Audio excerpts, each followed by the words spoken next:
Whoops. That kind of worked. I wasn't ready, Ryan. I wasn't ready for that pass.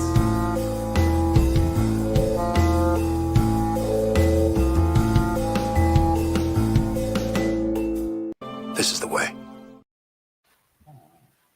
Oh, Hello. it's so. Hello. You caught me reading The Origin of the Wheel of Time.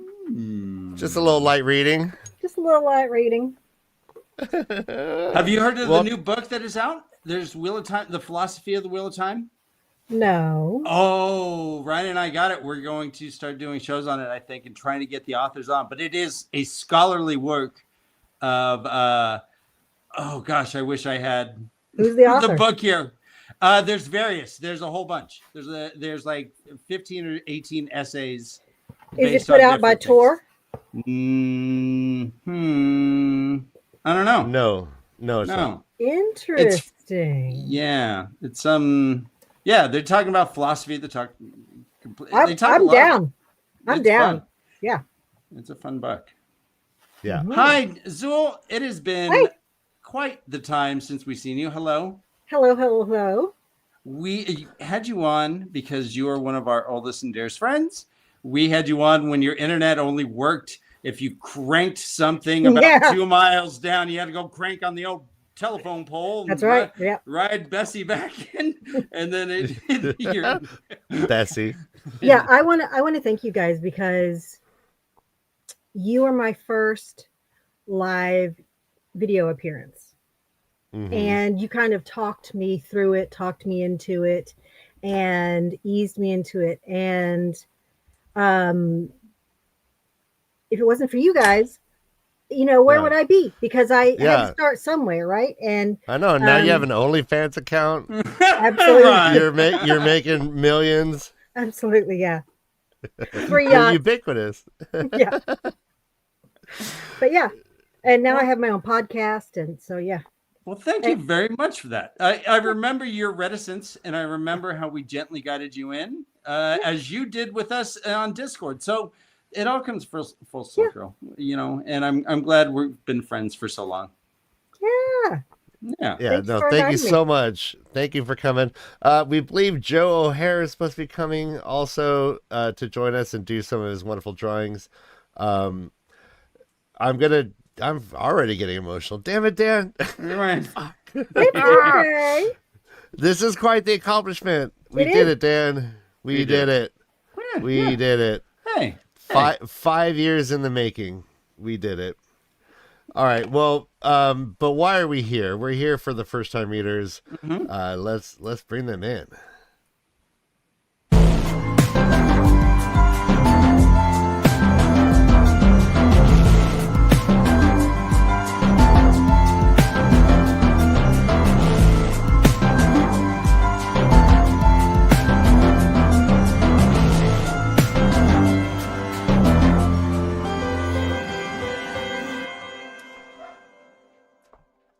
And then I got down on my hands and knees behind him, and then he got pushed over me, and that's when the fight.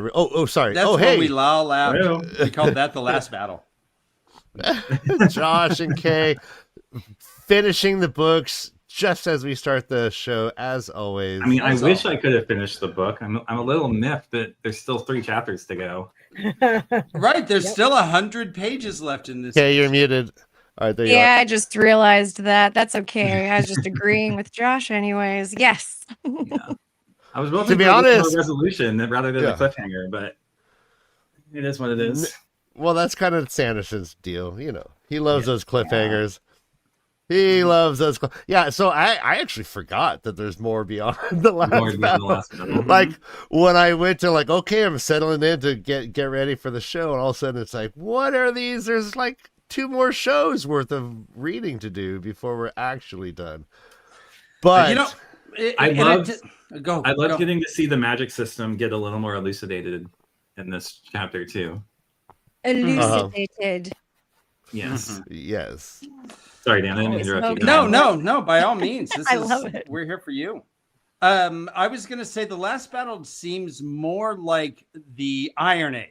Right. It wasn't like there's no equinox and there's no vernal. You know, you are.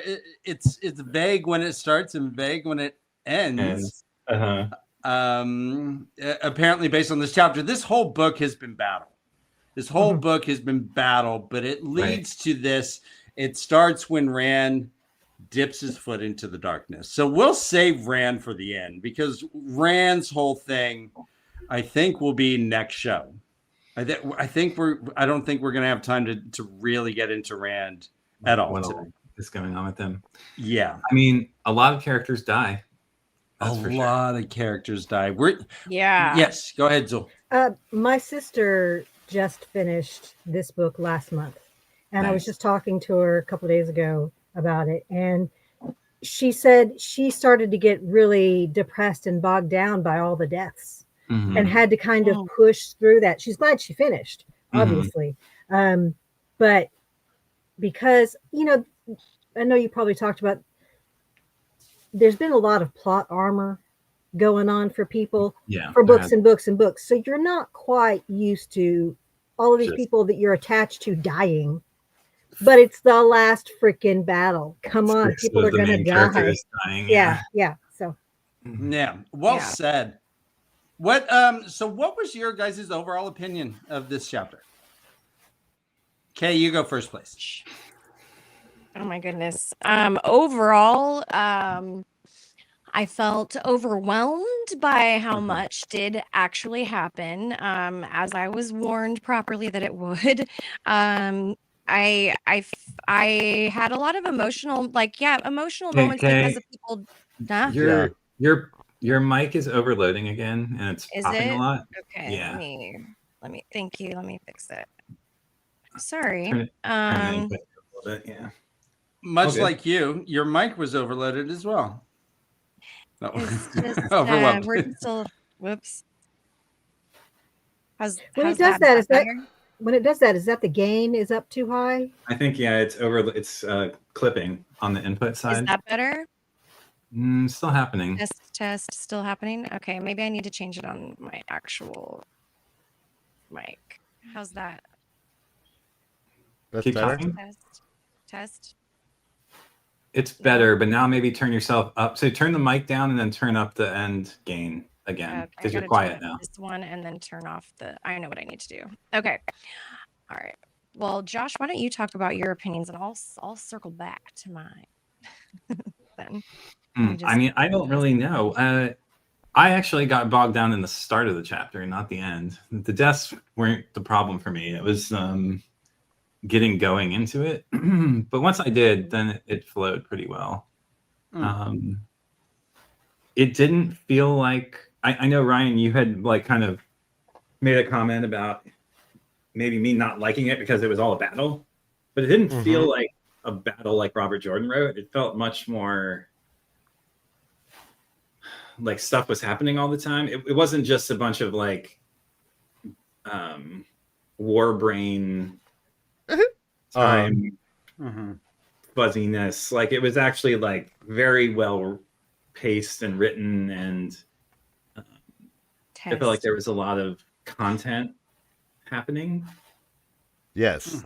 And there are like revelations. It didn't trigger whatever that is that gets triggered to me when I read a battle in the earlier books. Like the Call of War, that's what we call it, right? Call of War. What was it? Like oh, can you hear me a little bit better now? Is that better? It is better. You're still popping a little bit, but we'll just have to deal with it. We'll work through it. Ugh. All right. I'm sorry. I'll try to fix it when I have a chance. I don't remember what I was going to say. Yeah, I mean, there was just a lot that happened, and like a lot to absorb all the way around. But I guess I didn't really I was asking you, I guess, Josh, was it about the boringness that we kind of found in other battles and previous battles? Was that like the slow ramp up to the good stuff, so to speak, or like? Yeah, to some degree. And just like, I mean, I found the Fog of War scenes fascinating in terms of like psychological content and like method writing, but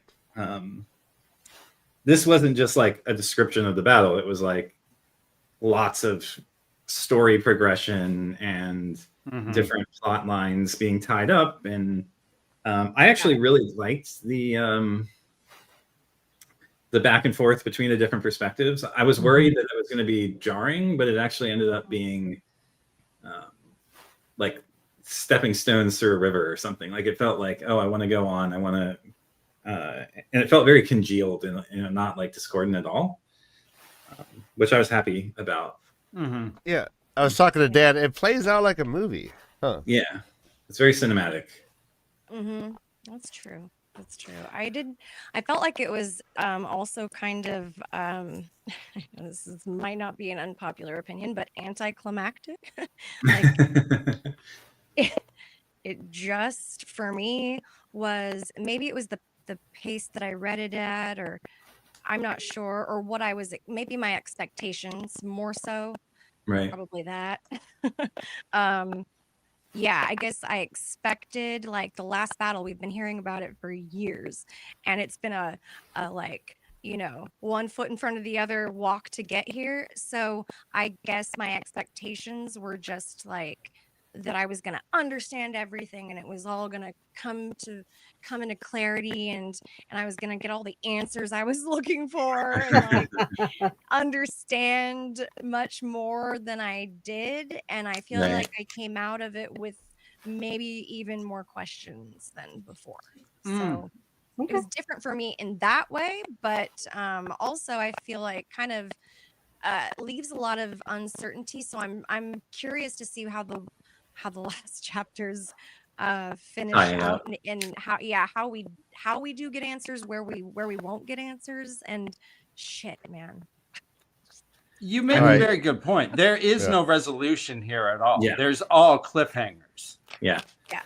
Well, yeah. Tell that to Galwin, Egwin, Galad's arm. Come on, man. There's a lot of resolution. Galad's arm. Like, where is Moiraine?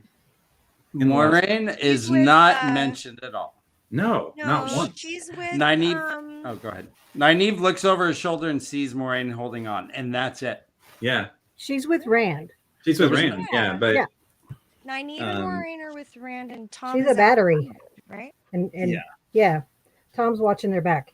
I did want to bring up something in Dr. Michael Livingston, the distinguished professor of the Citadel.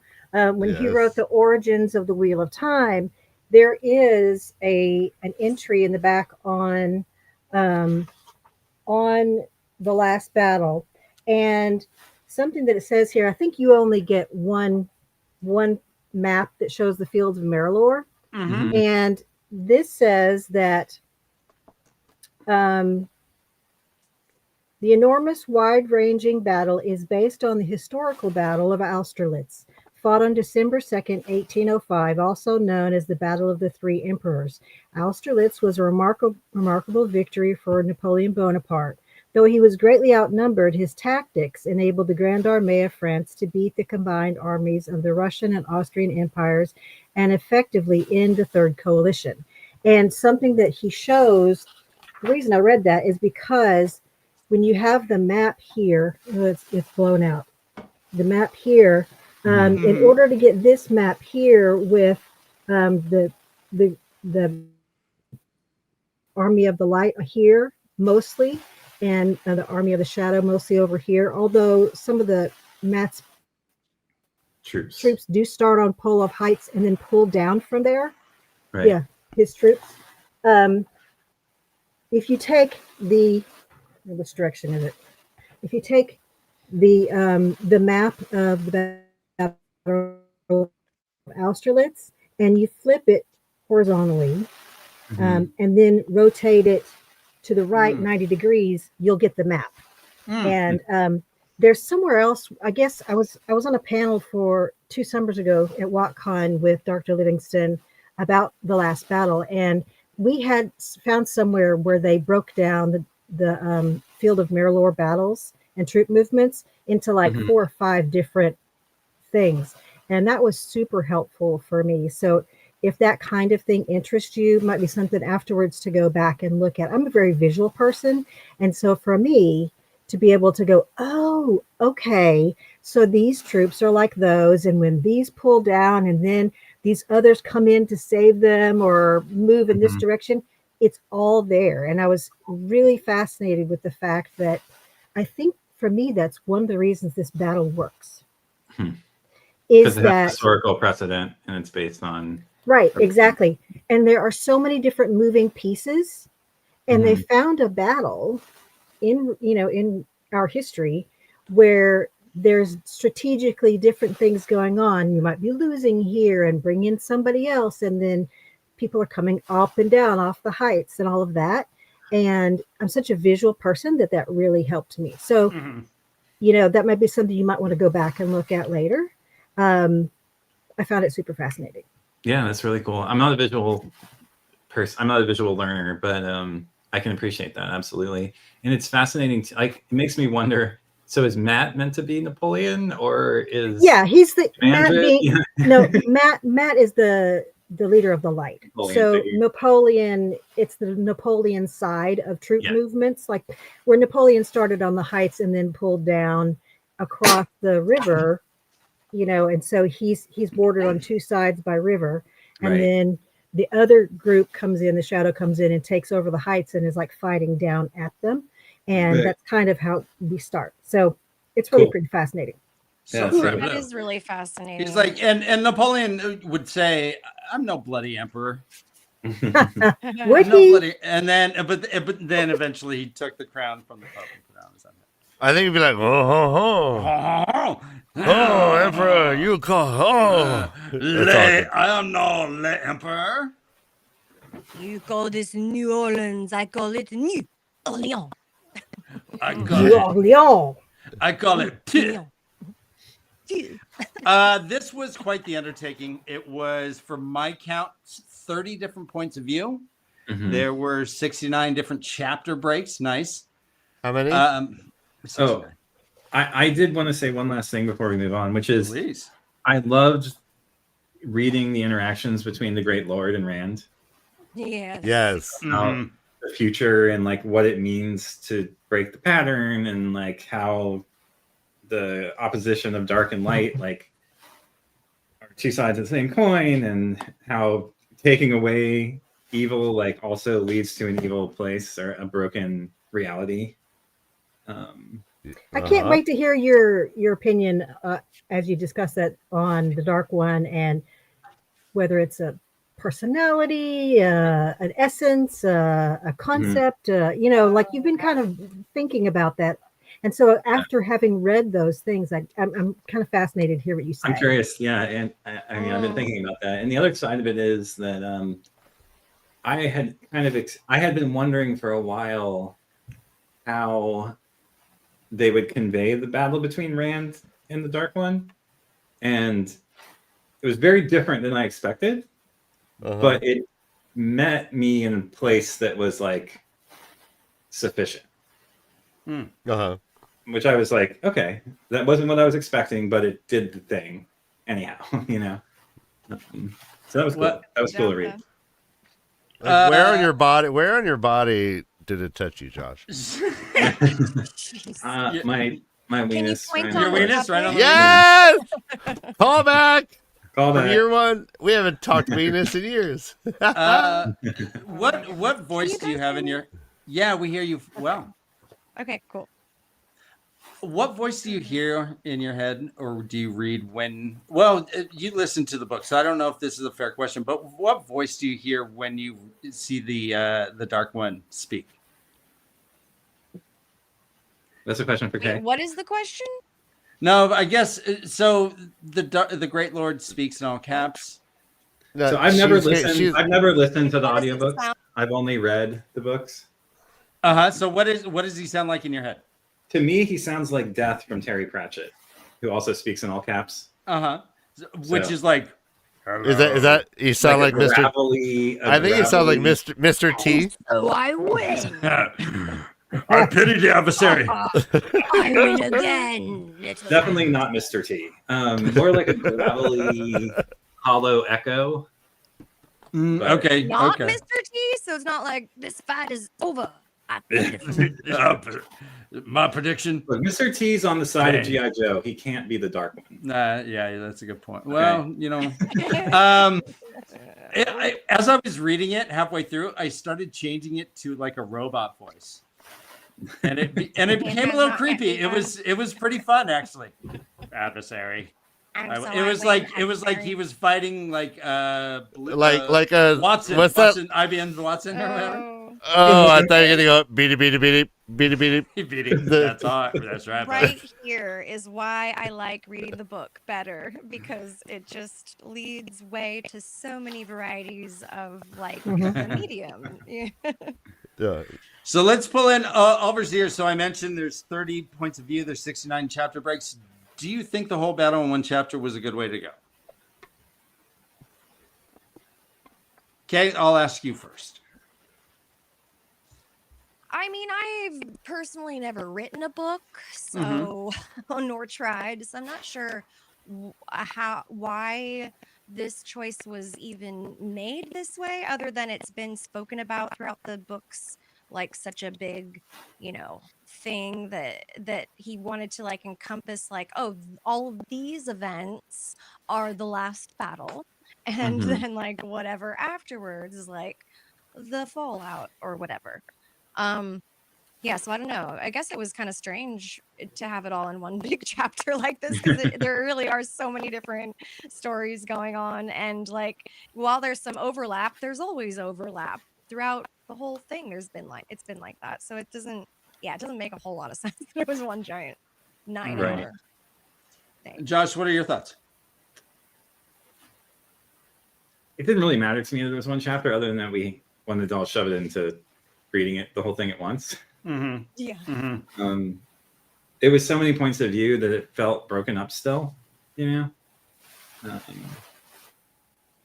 I think the longest point of view had maybe 5 pages. Yeah. Most were between 1 and 3 pages. 1 and 3. Yeah, it was like quick changes, quick shift throughout the whole thing too, which made it feel more chaotic to me. Do you imagine Michael and Kate like just tag teaming in the booth, doing it live? Well, I always imagine that. That's really a different question, isn't it? Zoe, what do you think of this decision to put the entire battle in one chapter? I really like it, and there are different stages. There's like 5 different stages of the battle.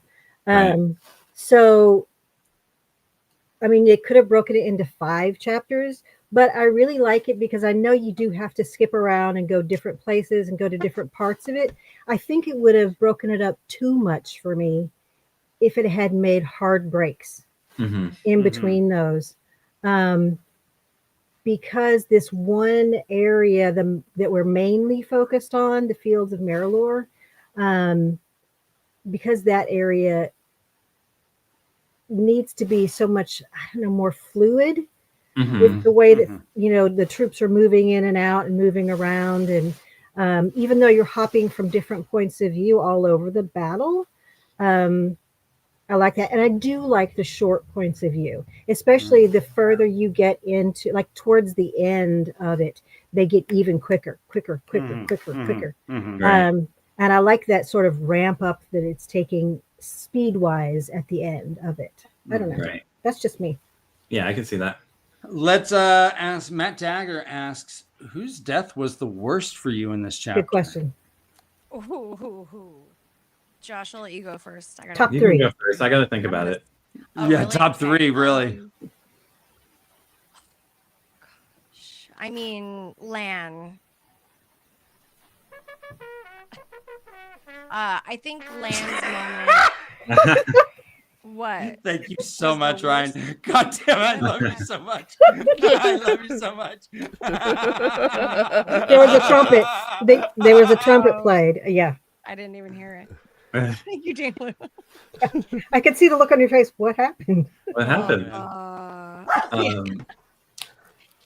Yeah, Lan. Lan? So, okay. I mean, that I think actually Lan's whole like moment though for me was one of the more like incredible things I've read.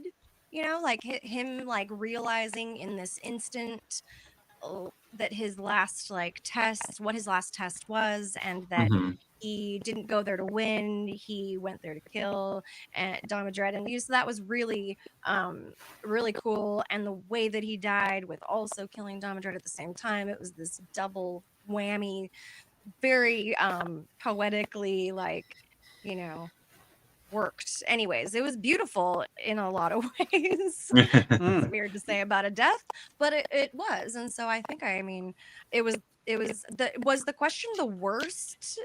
The one that affected you. I guess it was the worst. What was the question? I mean, Egwene dying was like the worst. Crazy, but was the worst for you? Yes, but the sacrifice was worth the death, so it didn't, you know, it evened out for me. I felt okay about it because of the amount of good that she was able to do with that. So. Lan is beautiful in that he bookends the entire chapter. We start and end with Lan's point of view. We have one of the few tie stars that I have right on this page, Ryan. I'll just go ahead and hit this right now if you want. Okay, yeah. And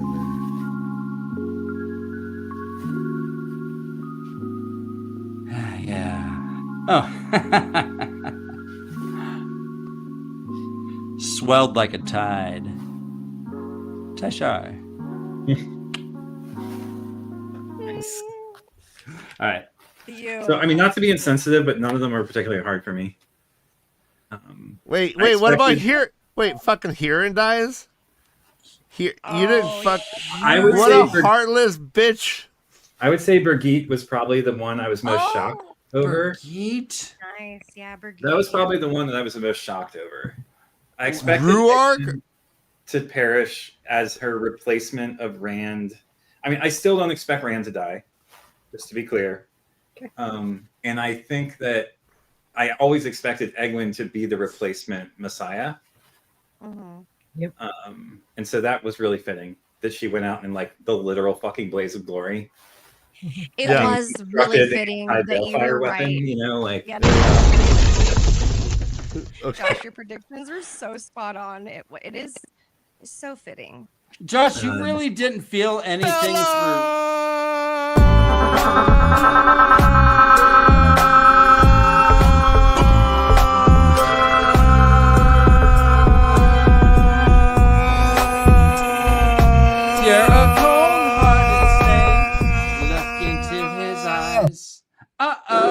I mean, I don't get attached to animals. I have too many livestock in my life to get attached to animals. Sorry. On a livestock. I raise chickens for meat, so you know it's like. Well, I mean, Oliver says if Oliver had died on her back, I would have been fucking shaken. But she saved Oliver, which, you know, similar to Lan going out, like I feel like that was her for the win, you know. Yeah. What was going on with Bella? Was there anything magical going on with Bella at all?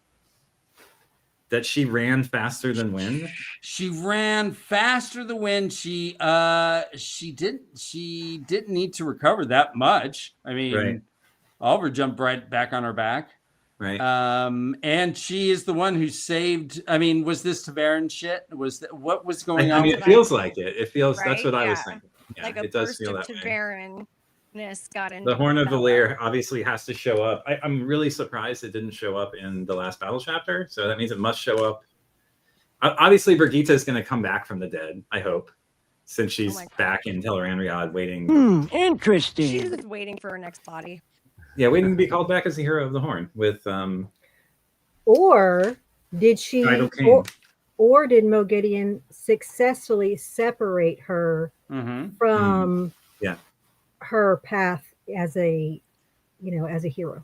I mean, they mentioned it twice that she was forgetting things. Yeah, she forgot everything up until the moment that she basically, came into this body. Hey, yeah, I know, man. She's got a stressful job. I mean, She does have a stressful you know, job. it's like, you know, chronic stress can do a lot to a person's brain. Hey, if you like those jokes, don't forget to hit that like button. Like Leanna hits a dark friend. Boom. I have a Thai char in Oh, these please. first couple pages. All right, lay it on us. Oh wait, okay, assume the position. Here comes the music. Okay, well, Don't now Do it. Get comfortable. There you go. there they are. Lan shivered as he burst. Woo! Well done. Well done. You like Yeah. my coat, guys? That was a good one. Those are some Wait. sweet- Let's get the coat. Okay. Do we like the coat? Oh, you want to see the whole thing though? You have to see it Yeah, please. now. All right. Oh yeah, guys, this is the future of the channel. We're gonna be doing try-ons. Look at this coat. All right, you can't see the bottom as well, but It has pockets?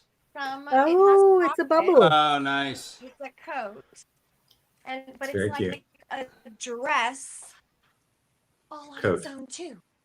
What coat? Outfit. Coat. Outfit. Futuristic arms.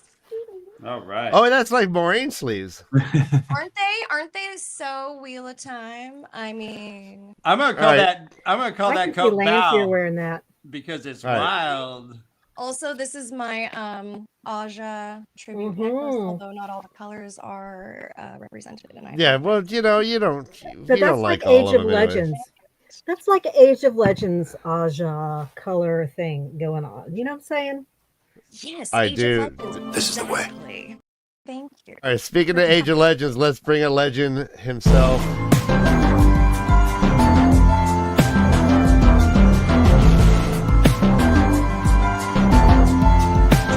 Joe. After 5 years, I got transitions down.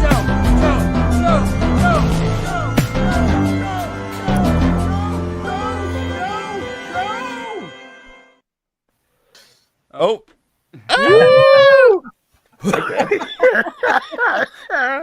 We lost Josh. Josh always he's- runs he away when just- I get Yeah, here. he ducks. He's like, I don't. He never wants to see Joe. Hi, Joe. Hey guys. Hello, Hey, Joe. It's Joe from Twatcast, the hottest new thing in Wheel of Time. Yeah. My bracelet Is is it? stuck. You're the hottest new thing. I'll take it. Hi. Hi. How often do you puppets. take it? How often do you take it, Joe? At least every Tuesday with Jono, but not that much. Okay, and you take it like a man, so to speak. Like a man. Yeah, I'm Is it- doing finger is the- quotes. Is it Take it like man, a like man finger quote. yeah, there. All right, yeah. That's good. That works. Hello, Joe. Hi. I'm scooching as much as I can without throwing my dress Hi. over entirely. Hey. So you're going to be doing a little bit of drawing here. Little Mhm. doodling. Okay, I had a really funny. Yeah, you we know- requested a very, very photorealistic rendition of Bella dying. Yeah. Oh yeah. I'm on that. I had another merch idea. It was really silly, of course, as they always are. And this one included Lan, like with a comical tush, you know, like you see the back of like Lan's looking over his shoulder, and you see his beautiful round tushy that is very distinct from the rest of his body, and he's chopping off Damadred's head, and it says, "Don't Mhm. lose your head over Lan buns." Yes, yes. Hi, Joe. Oh hey Josh. You How you are doing? welcome. Pretty good. Good. Glad to hear it. How are you? I'm good as Make well. myself laugh. Excited to be on the last jaunt of the book. Almost done. Basically, Josh is like doing. This is Josh's victory lap. This man has been making wild predictions Mm-hmm. And like here we are. Some of them And have some of them are true. Only some of them are true. And That's right. some of them, yeah. Most of them are true. So let me ask you guys: Gawain is dead. Gawain is considered the Wait, dude. most hated person. What? You gotta. Oh, yeah. Every new character who dies, we gotta talk about. All right. Go on. Thank you. Right. Wow. Do it again. Yeah, oh yeah. I'm actually going to pour a little out For the homes. for the home. I know that's your favorite character. What was it like? Actually, Dan, let's talk. What was it like for you? I was reading it. Gawain? I was trying to read it through the hateful eyes of everyone else. I was trying to see why everyone hates Gawain, and I know everyone points to this because he threw Egwin into danger by putting his own life into danger. He should have been the lapdog. He should have been staying there, but he was Why like, already everyone done it, hates though. him? "What?" That's Sorry, why everyone hates him? Was because of this? Well, I mean, Yeah, kind of. Zool, you are in. You have your finger on the pulse of the Gawain hate. no, I think she's on Team Hate. Are you on Team Hate? Wow. Yeah, I'm on Team Hate. Oh, I yeah, love yeah. Gawain to begin That's with. fine to but be then, on Team like, Hate. I'm just flipped. surprised this is why. Well, this is a huge reason why. I mean, he never learned. He always thought that he should be the star of the show, like the Dragon Reborn. Like he grew up being told, that he was just, he was trained as a fighter and all this other stuff, and so he couldn't balance out his responsibilities as the warder of the Amerlin seat to what he wanted to be, which is this, sword swashbuckling hero and charging into battle and all of that. And so this was kind of his, like, the final, thing that everybody's like, fuck you, Gawain, for what you did, because she, fell apart sort of, at the end. And so there are plenty of other things, like he was being an idiot with this whole, like, I hate Rand, he killed my mother, and, being wishy-washy and picking sides and all of that. So along the way, there were various things. And this was his putting on those rings sealed the fate of his dying. He was going to die anyway when he put on those. That was going to be the archives. exact point I was going to make. I mean, he had already started dying when he put on the rings, right? Yeah, as soon as he put on those rings, he started dying. Yeah. But he didn't know. Wait, Oh, yes, he did. I'm sure he did. Yes, he did. So Yeah, he did. Wait, the that's woman who the thing. becomes Egwin's warder told him. Again, Again, yeah. Mhm. Oh, guys.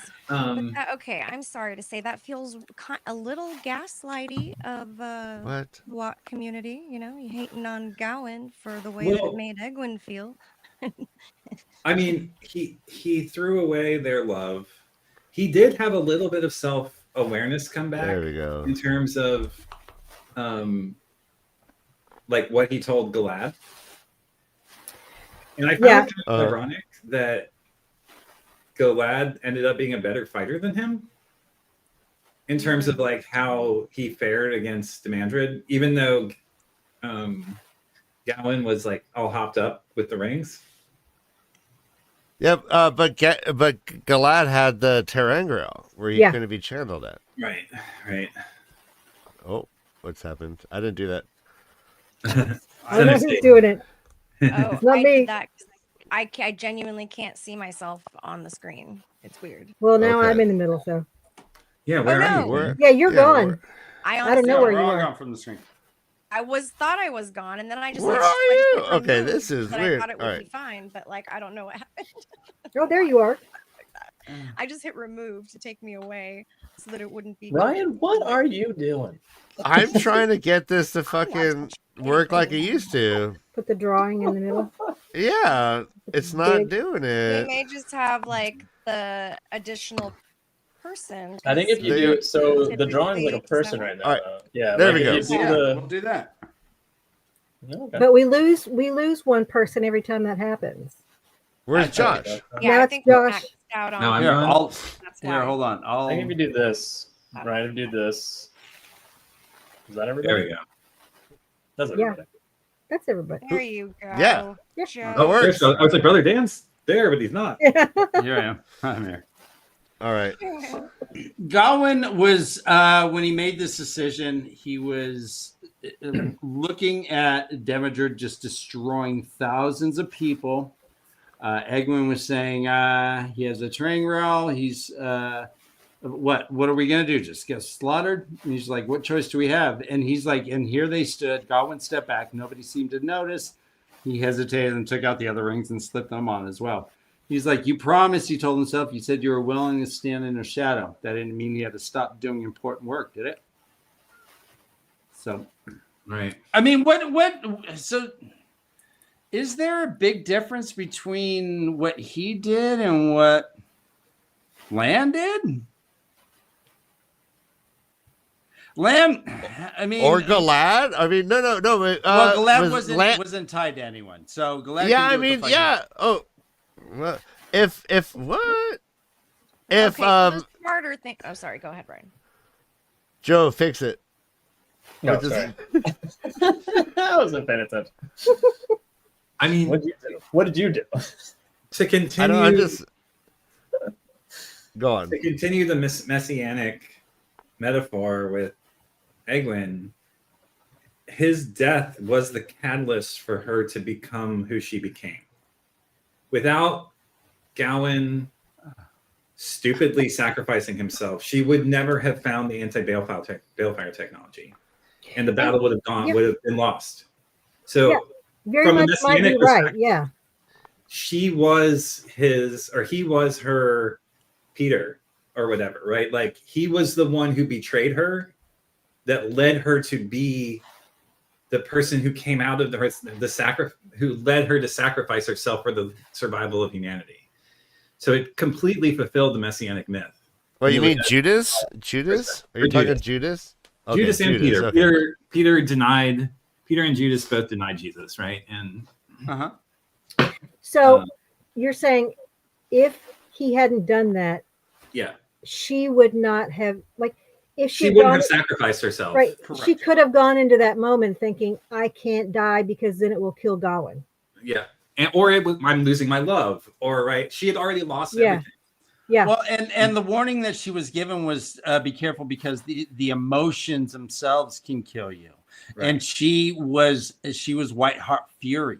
She was Right. going just wiping everyone out, and she was just like, everyone defend me because I'm the only one attacking it. She And was everyone fueled by her rage.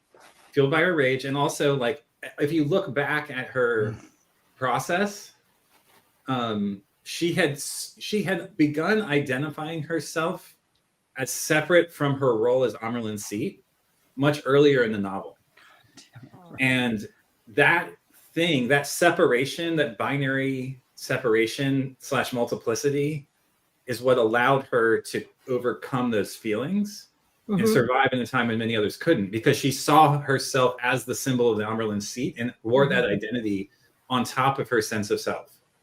Yeah, Absolutely. let's talk about Egwin. So this we had known that when an Aes Sedai loses their warder, they were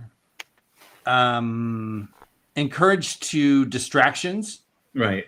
They were encouraged to what Egwin did. Egwin picked up a warder just Immediately. hours later. Right. Lewin shipless. Yeah, talk about serial monogamous. She was Now, real dead. quick, Really Dan. good, She's Joe. got Dan, dried out Happy. water Tinder. She's like, swipe right. Dan, I don't know, Liz, real quick. I don't know what's going. Anytime I press mute, all of a sudden I'm in the center stage. Anytime I click a comment to save it, I'm in center. So I'm just not going to touch shit, but I'm not just fucking Oh, around. so that's what's been popping you over there? Interesting, right? Yeah, Wow. it's weird. And nothing's making. I'm Let me like, see. oh, I'm doing my normal stuff. Yeah, see, now I'm here. Fuck you. Just get in there. That's amazing, Joe. It looks so good. If I do yeah, I it, was, if I do it, I pop you? No. Okay. Whoa. Okay. Okay. Maybe because you're the host, Ryan. It's just doing something. So is that weird. Yeah, Lan, yeah, yeah. Is that Lan and Can I Nynaeve? mute? No. Because never mind. Okay. I mean, that's a My good guess. camera back on. I feel like that I just might. 90 has short hair now. Just How that's about why I wondered. Okay, Well, good. how about this? Yeah. Is that her? Yeah. That's her Two Rivers switch. Oh, there's a boat. The bow. Oh, That Two Rivers braid bow. is as I know, big So as is that What's happening to the forearm. string? I don't know. It That's keeps disappearing. one thick ass. I think it's because I was drawing off the screen. Is it Lan and Tam? Yeah, it's Lana Tam. Yes. Yeah. So what did Egwene actually do? Did she save the world? Literally save the world? Well, she should have passed that weave on to someone else. I was a little disappointed that in her last moments, like she didn't pass that weave on to someone else. Maybe other people saw her and and learned it, but I like I said, I really loved all the details about the magic system that were revealed in that point of view. Just in terms of like the time crystal and like freezing basically people in time. I haven't totally wrapped my head around what was going on there. Yeah. It is the weirdest battle she has when Balefire is Against involved. Sahow, yeah. And like I was kind of surprised Andril didn't get a chance to go at the Amheil before she killed him, but I don't know. But Yeah, what he was like hunting her. Right? Yeah. but Josh. he had a very, very important Other role. interaction with him that Right. needed to happen. Needed to happen. That's The true. weirdest, another super weird interaction where they had the mask of mirrors. He When gets Commander called turns over. him into himself. It's fucking amazing. Josh, are you saying that you wanted more Andril? More what? Andril? More Andril. More Yeah. Andril. Why not? I thought he was going to play a bigger role in the last battle. Interesting. And maybe he will in the last couple chapters. I don't know. There was some... I mean, well, go ahead. I'm sorry, real quick. I mean, his impact already is felt. Like Mhm. their whole command center is based on his gateway Anyways, like yeah. knowledge, right? So he's looking down on this, like he's got like GPS and like NASA satellites, right? And so Basically, he it's said, "Hey, let's do drones." Google Earth shit. right, going on yeah. there. Well, Wait, and real quick, I gotta jump in here. Like this chat hate for Gawain, Dan. I want to help you out. It's so Wow. it's so So, horrible. yeah. It feels like So- I'm like in like a biker bar, and people are throwing I would- bottles. I think it's equally valid to say it would have been an unselfish choice. And this is where morality and moral decisions come in. Gawain Is it morals or is it ethics, Ryan? I'm going to push back against you. I mean, okay, Oh ethical. my Ethical. All right, yeah. Thank you for that clarification. Yeah, like so Gawain had like a secret weapon that was giving him abilities he's never had before in the midst of that, all that was going on. I mean, like in my mind, it's like if I had a time machine and I find baby Hitler and I just happen to be given a poisonous pacifier, like if I don't make that call and try and plop that thing in that fucking baby's mouth, like, right? Like that sacrifice is not selfish. That's the like possibly very unselfish. So everyone in this chat is just saying, oh, he's a glory hound, he's selfish. I hear that, but also like if you put it all together, he had like the weapon. You know, Yes, and he damn near got. I mean, he could have won. Like he was the only person who became a Marvel superhero. Yeah, he was like Flash without being born into it, right?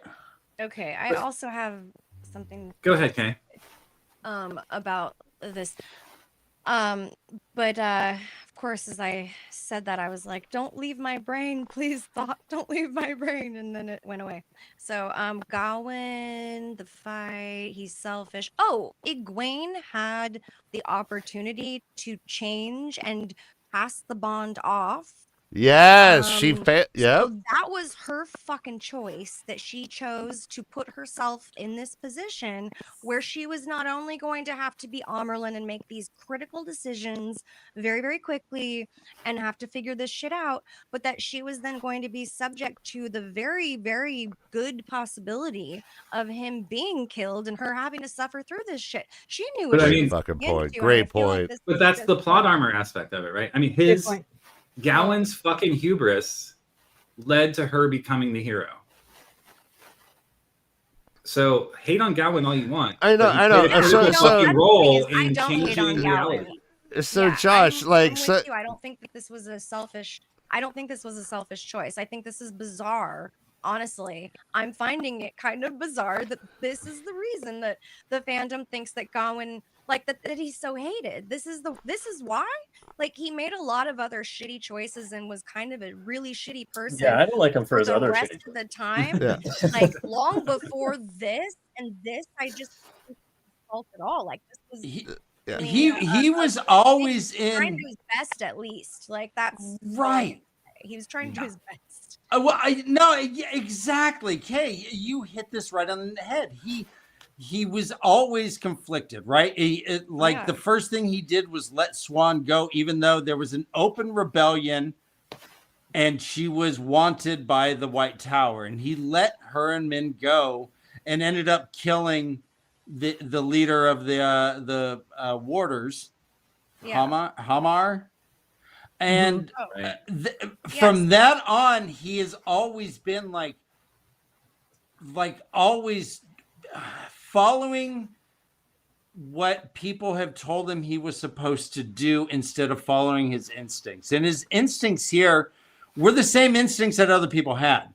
Galad had the same instinct. Lan had the same instinct. Lan would have never even made it if Tam and his boys didn't throw some flaming hot Cheeto arrows at Trolloc so that he can get by. And then, we don't even know what Nynaeve's role here is yet. But I would think that it probably would have been she's linked to Rand, like physically linked. If Lan, what is happening with Nynaeve? If Lan dies, all this is just I don't know why Gawain is god damn it, Gawain is the coolest cat. He was the one who I'm not gonna go that far. Rand fell into the garden. Rand fell into the garden. Why didn't he go into the dungeon? Gawain. Rand fought him and his brother Matt fought him and his brother in the yard. Who paid him? Gawain, and said, "Hey man, good game." He gave him high fives, tap on the butt. He's like, "Hey, good game." Pinch his wieners. Gawain has always been my man, and I do not dig it, man. I don't dig it. I don't either. I'm with you, Dan. I don't get it. But anyway, also I wanted to answer Matt Stagg. I love you too, Dan. I wanted to answer Matt Stagger's question of if it's such a good choice, why did he have to sneak away? Because what do you think they would have done had he announced what he was going to do? Not let him do it, probably. That's highly fucking risky to say anything out loud, not knowing who is able to really hear what. But also the people that love him and that are caring for Egwene, they're going to protect that shit at all costs. Nobody would have let him take a step anywhere. They would have imprisoned that guy to keep him safe for Egwene's sake at all costs, just to avoid this exact thing from happening, right? So he could not have done it any other way. He had to sneak away. That's the only way he could have accomplished this, which I think was the right choice. If he had ever told anybody about those rings, do you think that, if Matt knew about those rings, do you think he ever would have put them into play with someone else, given them to someone else and said, "Here, take these and go sneak in and do such and such"? Do you think but who is better than Gawain? I mean, but he might have just chosen Gawain. He might have been, damn, you're lead. No, I'm just saying this is kind of a what if situation. Yeah, no, I like. No, I love it. Yeah. I love it. That's a fascinating question. I'm assuming he would. I do. But I don't know if he I don't would've think- chosen somebody else. I don't think he would have ordered it. I think he would have people would have just offered. Like I think he would have just done his character. You know what I mean? Like I don't think he would have forced it on people. Like too long. Galad would have given it up because Galad always does what's right. Glad would Goblin. have given it up because he knows when to bend over when it's time. All right. So speaking of which, I want to get into Pavara and Andro a little bit, but there are 2 Taishars in Pavara, so we're just going to stumble across them, Ryan. And I got 2 what in page this. are we on, Dan? I'm on 637. Okay, cool. Thank you.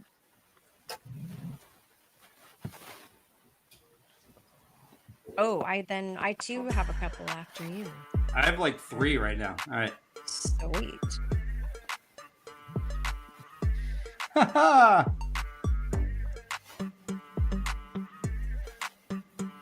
Came to her, a soft whisper inside her. Taishar. All right, next. All right, this one's a long one. Nice.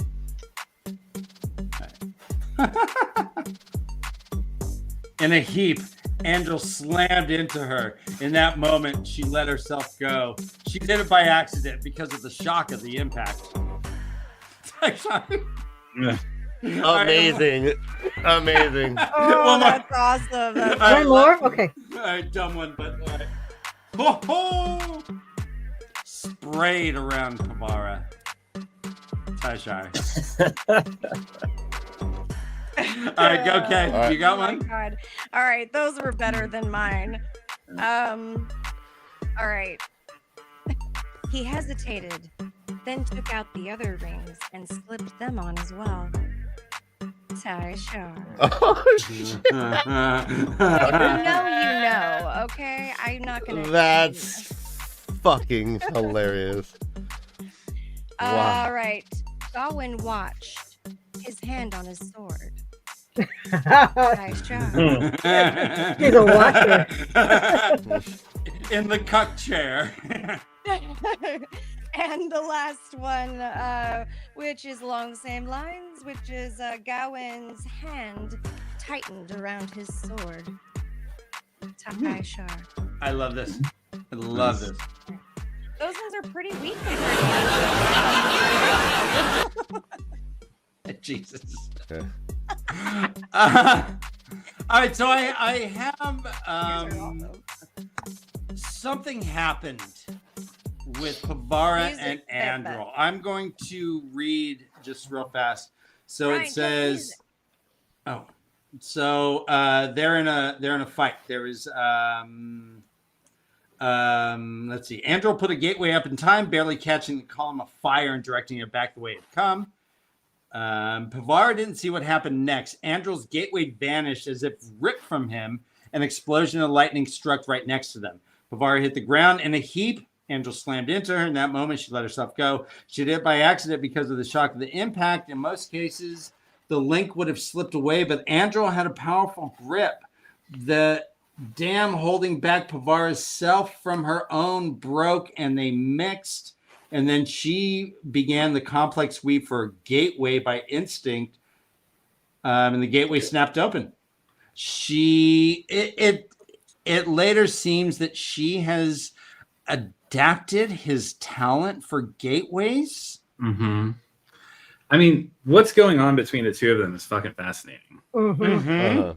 Yeah. And I think it's kind of a shame that they haven't shared it with anyone else. Well, they're still really stumbling through it Figuring it out. themselves. Yeah, they're in the middle of this big A huge giant battle. Yeah, I get it. But also, like, it's pretty fucking amazing what they're experiencing. And, Mhm. Yeah. um, It I really get is. why they are both self-conscious, maybe, about sharing it, but it does seem really important. Yeah, I mean, all of a sudden they'll get whisked away to the tower and spanked a bunch and like right. forced to like spill the beans. Well, and this is brand new to them, and they are in they're in a situation of trauma this entire time. I'm not sure who they would share it with at this moment, per se. And it's pretty. It's a god. Other Ashaman who have bonded Aes Sedai. They don't know what happened though. They do. They know that they bonded each other, and that's what caused it. That's what caused them to have some sort of telepathy. But this thing was different. She felt she felt the change. I don't think that that's not related. If they hadn't bonded each other, that would not have happened. And it's not because of some other fucking random reason. It's because they bonded each other. Mm-hmm. Okay. There's no reason to think that it's not. Like, this has never happened before, or it hasn't happened in this age. Of the Aes Sedai that they were with who were bonded at the Black Tower, wasn't she the only Aes Sedai left who hadn't been turned forcibly? Was she the only Aes Sedai? Androl, or what's his fucking name? The dragon, the false dragon, Logain, also has Sedai. His Aes. Okay, yeah. Okay. His Aes Sedai. I see. I've only read this one more time than you did, and that was like I read it in 2013, and then it's been a while. Yeah, I listened to it like a couple of years ago. So, yeah. What do we think of Logain? Still self-obsessed and egotistical, and I mean, honestly, him and the Heil are the same, which is why they hate each other. Yeah, they're like peas in a pod. Both of them want power for themselves. Both of them are only concerned for their own benefit. They're both false dragons. That's what I was going to say. Yeah. I mean, it takes a certain type to be a false dragon, and they are the archetype. Right. Yeah. Arrogance. Joe, is there any chance that that's Brigitte and Geidel? Because this is Brigitte and somebody else. Oh, okay. It's not a lot of description of this man. Oh, I know. Now I know. Now I got it. Yeah. Now I know who it is. Okay. He's literally just. I think it's the only description of him is hatchet-faced and dark eyes. Hatchet's face, yes. Hatchet nose too. Yeah. Yeah. We know more about his names than his look. Dark eyes. Yeah. So let's. Brigitte dies. She gets beheaded. We are assuming. So, Josh, you had said you're guessing she is still attached to the horn. I'm hoping she comes back as a hero of the horn. Yeah. Okay. Galad gets his arm cut off. I mean, what would be the most fitting is if she shows back up and saves Elaine. So Elaine, well, all right. Elaine has had some issues.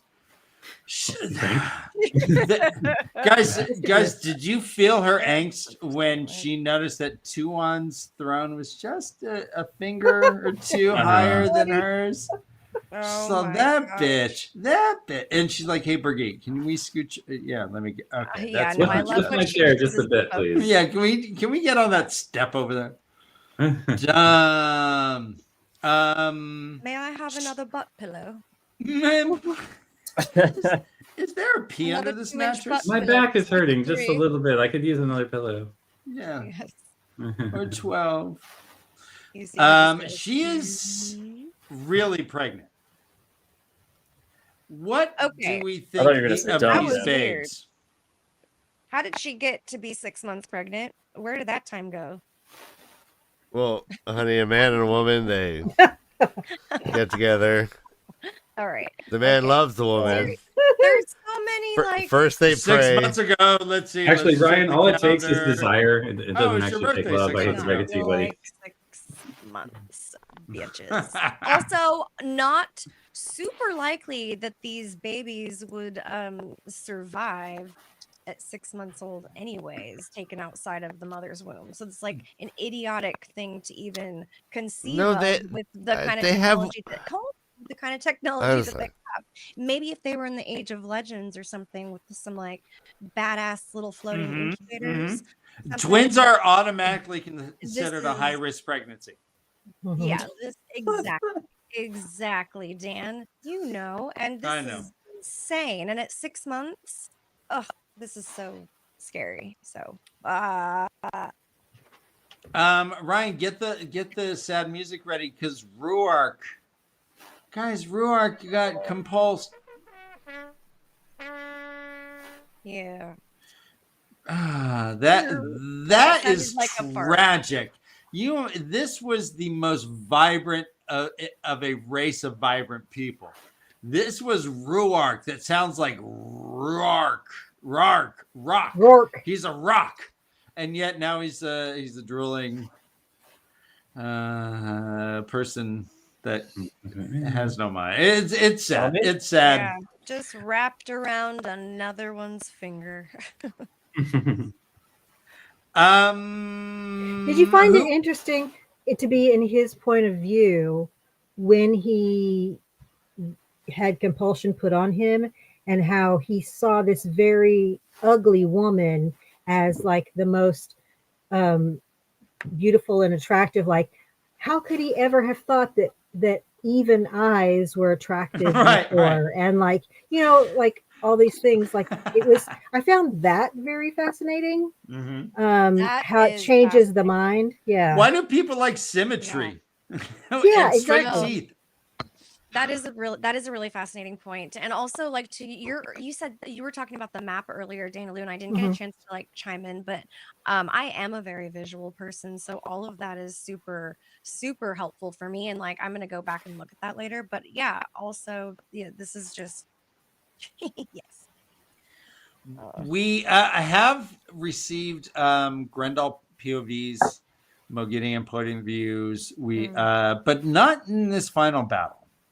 Yeah, I was wondering about Mogideon because they're like spider web cracks. They like mentioned just little, like they throw in little things like spider web cracks and stuff like that. Yeah. And it made me think that like, oh my gosh, Mogideon is like a bigger, deeper part of this. Ooh, nice. You know? I like that.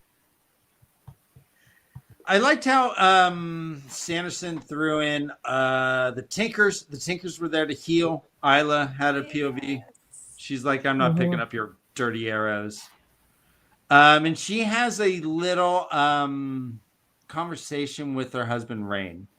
Rain, let me pull it up. Hi, my name is Rain. I sell my name is Head Show, and my dress is made out of wheat.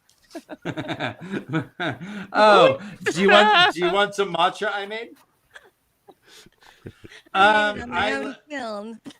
So they are talking about the way of the leaf itself. I have it underlined here. The way of the leaf was an easy master at times. You guys, you're welcome.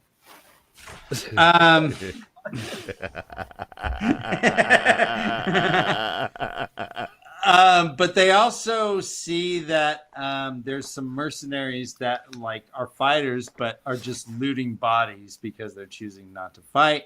And they're having this philosophical debate about who has more honor and whatnot. Those who choose not to fight out of principle versus those who choose to fight out of principle. Did you guys resonate with this at all? Did you have any thoughts? Not really. Yes. Okay. No big deal. Next.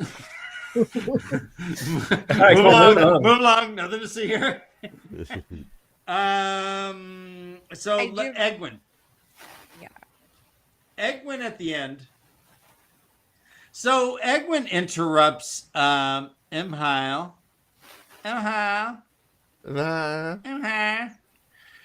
She interrupts Imhile as he is just throwing balefire around all over the place. He has this thing called the Sakaron. And he's trying to destroy the world, I guess, is what he's been told to do. Let's see. That's on 781. Let's see. Oh, He geez. is sold to. Why does Demandred give him the Sakarnan to do this? Yes. He says, Why does and he real fast. He says, "Destroy the Amerlin. Use balefire. We have been commanded, and in this we will obey. The world must be unraveled before we reweave it to our vision." So he gives him the Sakarnan. So, I mean, Emhile is like, I can just cook you with it right now, and Bow the Will's like, not today. You can't. He says he bonded it to him. Do you think that that's true? We've never heard of that The before. Sangreal? Mm-hmm. Mm-hmm. He says, Emhile trusts him and puts it down, right? yeah, he says, hold on. He's like, you think I would use this to fight him? Well, hold on. You think I would hand you the weapon of my own destruction or something, he says? Right. Mhm. He says, do not channel through that towards me. I have bonded Sakharin to me. If you try to use it against me, it'll burn you from the pattern. Awesome. It does take more out of him than like typical sangreals, right? Or like it makes it harder for him to channel, or it just makes him expel more energy to channel, right? They do mention it takes something more out of them. I think that's how they You phrase get it. contradictory information throughout the chapters. At some point, Yeah. people are like, oh, he seems like he has endless energy. And then, yes, other people notice, oh, it takes something special from him in order to use it. Yes, Mhm. exactly. Yeah. You're right. Yeah. It's really contradicting. Because at one point he's just like sitting there, kind of like recuperating, like cross-legged, right? Yeah, he's cross-legged Yeah. at the center. His eyes are closed, breathed in and out slowly. That sangreal he used Taishar. took something out of him, something more than just the normal strength required for channeling. Some nice. tantric shit going on. Yeah. So what does Egwene do? She creates a new weave. She names it as she calls it, like an anime character. Oh, you can. Yeah, I'm not a fan of this. Like, it kind of happens throughout, and then, but I like that there's like implications, like cosmological implications for this phenomenon. But the phenomenon of people just all of a sudden being able to do shit when they need it, like, it's a hard magic system. Like, this is a pretty like, this is, I don't know. Would you agree this is considered like a hard magic system? He takes a lot, he explains a lot, and then all of a sudden people can just do shit. And that's kind of always bothered me. And this one is the same. All of a sudden she just does it. And like, I With can the understand if she was Egwene. Like, all of a sudden she's like, oh, I just feels right.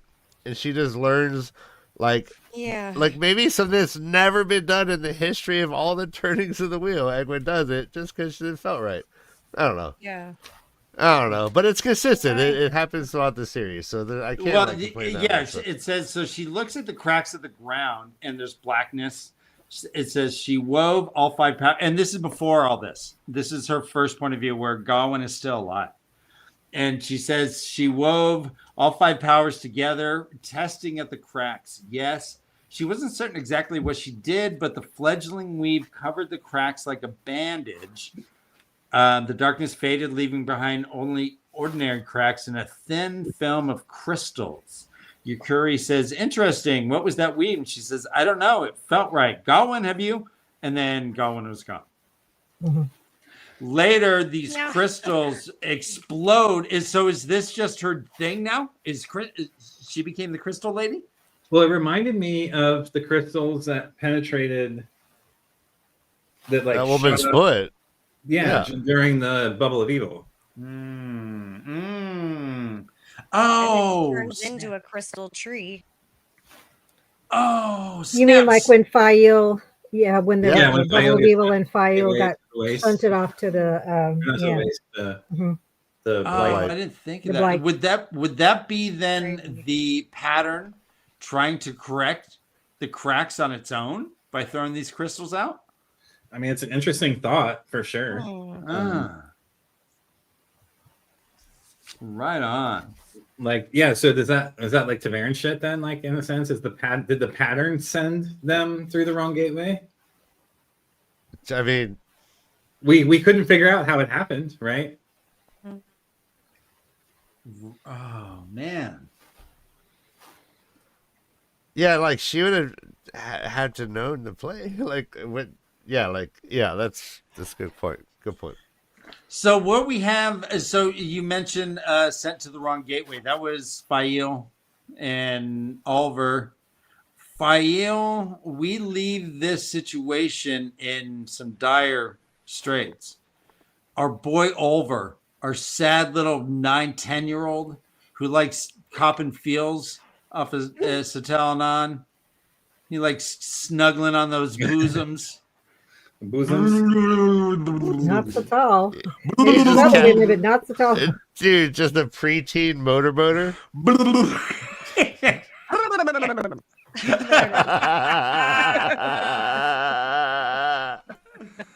Our little preteen motorboater is stuck with the horn in like a PTND. crevasse, in like some crevasse in the with Trollocs trying to scrape at him. What Why are you saying crevasse? crevasse? Oh. Crevasse.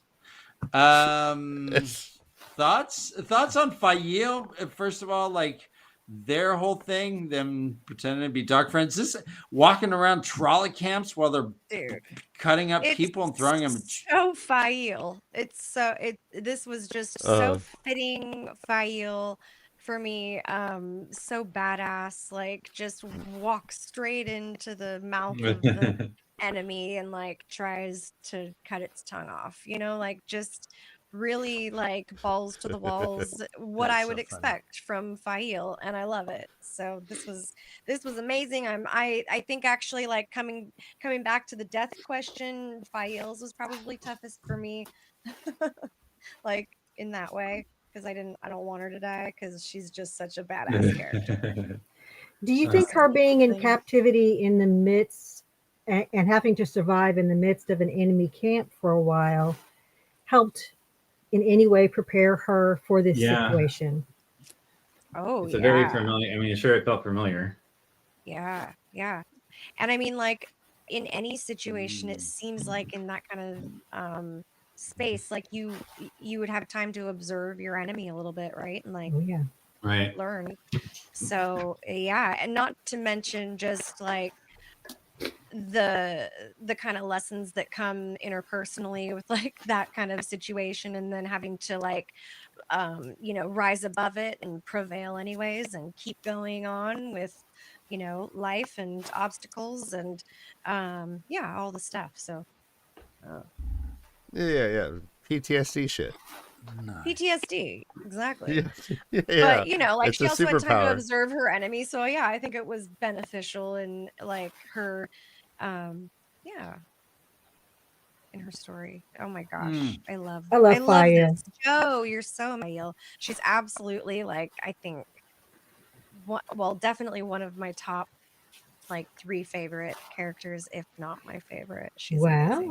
Okay. I do really like Fael a lot. That's been consistent. I love how she had to like time the jump. Like and throw a knife in midair. Yeah, there's an apex of the jump where she's not going up or down. Love that. Yeah. Being badass.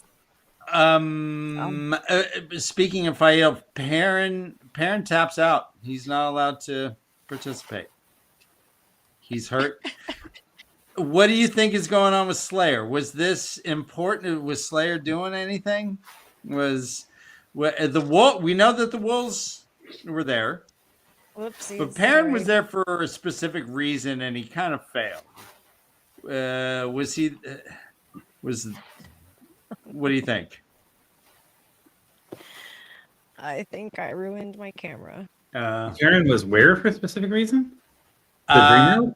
Tell her me. He was there. He was there to deal with Slayer because Slayer was fucking with Rand. With Rand, Shadow Girl in the dream world.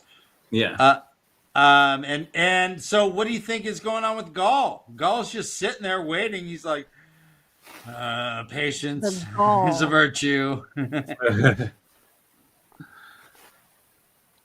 Also, Perrin, when he went to sleep, saw that there was a third path. There's normal dream, there's wolf dream, and now there's like wolf dream in the body. Mm-hmm. Yeah, which just made the whole thing that much more confusing since like the entire time I've been trying to figure out if Perrin is physically there or not physically there.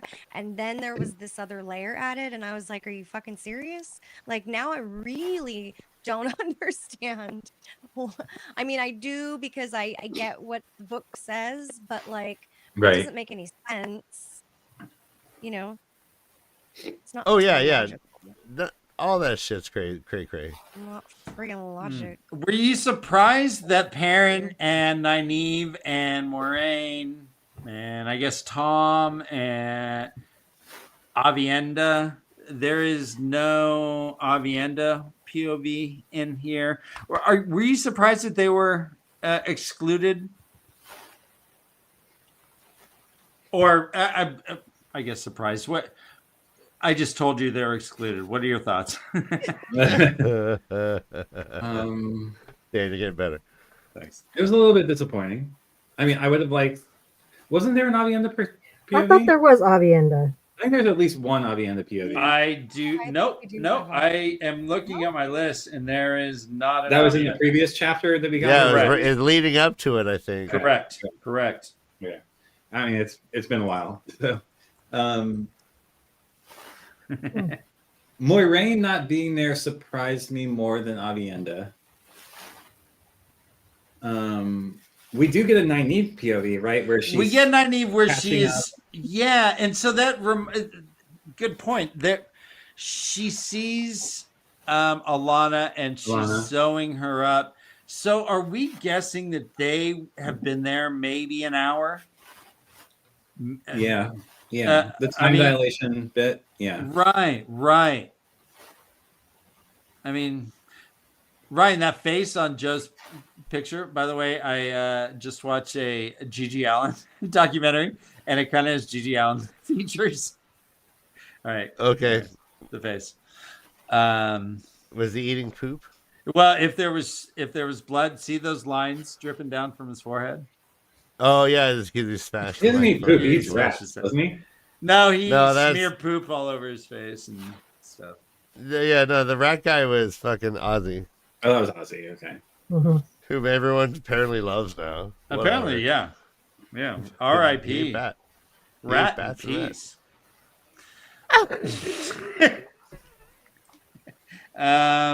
Min and Tuon and the Shanshin. Matt throws a fakie. Let's say for Min we could do 803. Ooh, dang. Yeah, that's when she calls out Tuon. But they have this. Oh no, I guess not 803. 787. So they have this. I love Min in all of this, by the way. Yeah, they have this. Matt and what is Matt and the Shanshin doing? What is Matt and Tuon doing? I know that there was a spy there. They discussed there's a spy whenever he announces things out loud, they just know. But also, Demodred has a falcon that's flying around. Mm-hmm. So maybe he's just seeing shit himself. But there is a spy. We do know it's a spy. Some pretty little slip of a girl. Oh, slip of a girl. And but he gets in a fight, and Tuon says, "That's it. I'm moving out." She leaves her apartment key and she takes her dogs with her. But it was a fakie, apparently. But what was going on? Where'd they go? What's the deal? Why did they pull out? It's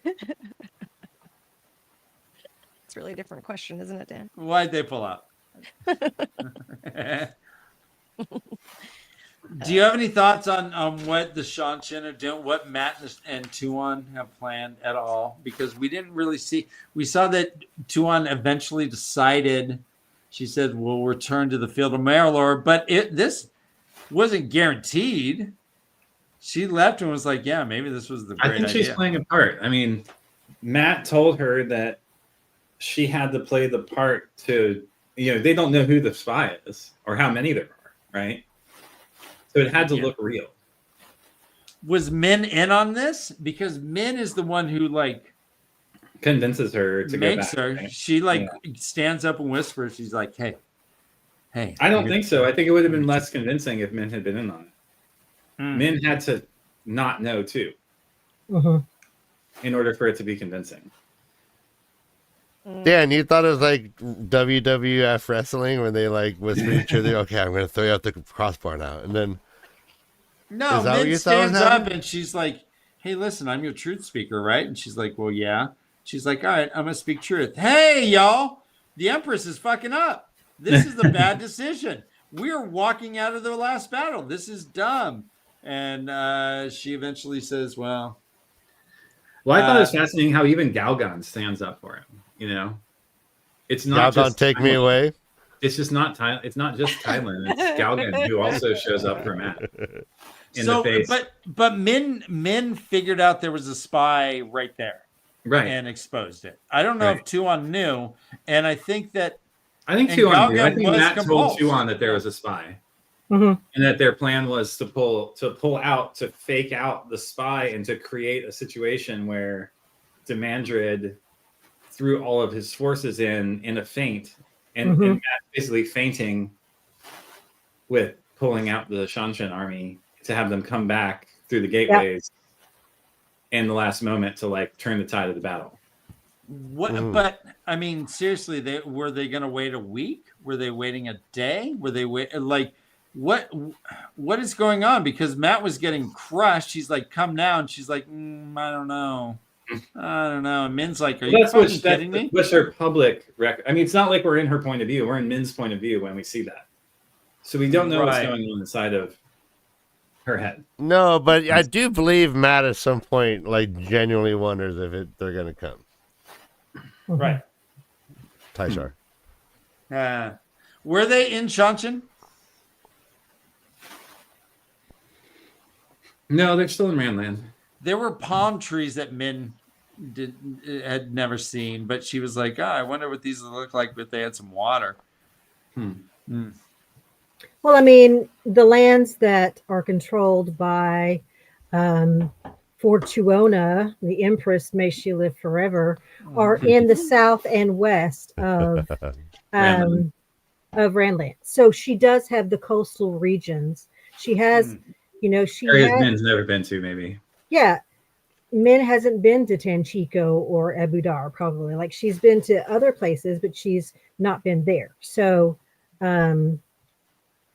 because when Matt and some of Nynaeve and Elaine went south to Abu Dar, she was sent elsewhere, right? She was sent back to Rand, and so she was with Rand in the other part all this time. So maybe she's never been to that part. Yeah, Randland. That makes sense. That makes a lot of sense. I mean, at some point, it's not necessarily safe for her to just plop back up in the Shanshan. No, Shanshan is in total disarray. Yeah. So she's going to go back to where she's in control. I'm sorry, we're going to interrupt these amazing, insightful, and intelligent conversations. No, take your time. I'm just pondering. Let's hear it.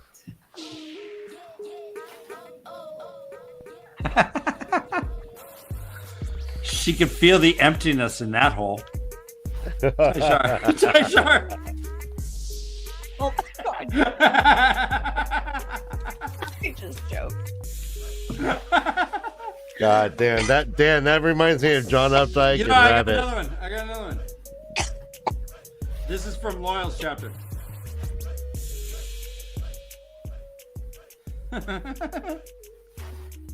The head felt so heavy, he wondered why it didn't break the shaft. Sharp. That's a good one. That's a good one. Still choking from the first one. The emptiness in that hole. Oh my god.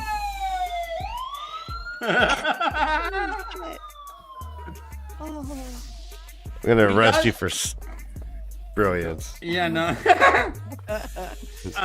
Of the point of views we have, most. So is that the rainbow stole? There are 7 stripes. Yeah. 1, 2, 3, 4, 5, 6, 7. Yeah. Look at all the crystals. Cool.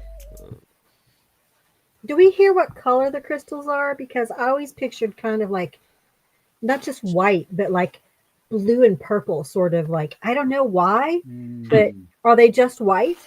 I was imagining smoky gray, like smoky quartz. Interesting. But But like maybe it's like all colors but none. So white. They don't mention, but they I do don't say know. that they could see the sangreal embedded in there, so it is translucent to a certain Right. point. I don't know Right. what color. It doesn't say. Okay. I'm picturing just clear, like a Fortress of Solitude, Superman stuff. Yeah, Yeah. that's all I think about, like every day. Fortress of Solitude. That's Oh, yeah. all you want. Yeah, the white rod. We also learned that Berlane is kind of using drugs. I think. Here's a line. It says, "Quote: the tired woman nodded. There wasn't an Aes Sedai in the palace who didn't look like she'd sooner fall over than take another step. Berlane kept her feet by using some herbs she did not think Rosa will approve." Yeah. I missed that. Berlane is Berlane's doing a little methamphetamine. uppers, Yeah. little zing I mean, zings, little whiz bangs. Well, I'm doing a little uppers right now, some caffeine. you got some Some hooch, This is caffeine. some flim flams, some This is zammers. This is a cream soda. Luminous there you- white, MR Howie says. Luminous white. Luminous white. I figured somebody would find it. Skeeter thought of them Luminous as white. pinkish. Nice. Maybe it's just my general. To me. Yeah, I'm very into like the blues and purples and greens and stuff, as you can see. So that was Me in my. too, as you cannot see, but It was beautifully blue behind you just a minute ago. I know I was fucking around with my light, but it's just doing some weird stuff. Peruvian marching Not powder. really working out. I am loving your Egwene, Purple, but it's not. the flame of Tarvalon. Right, I got another. I hope you're saving all these. I know, right? These are.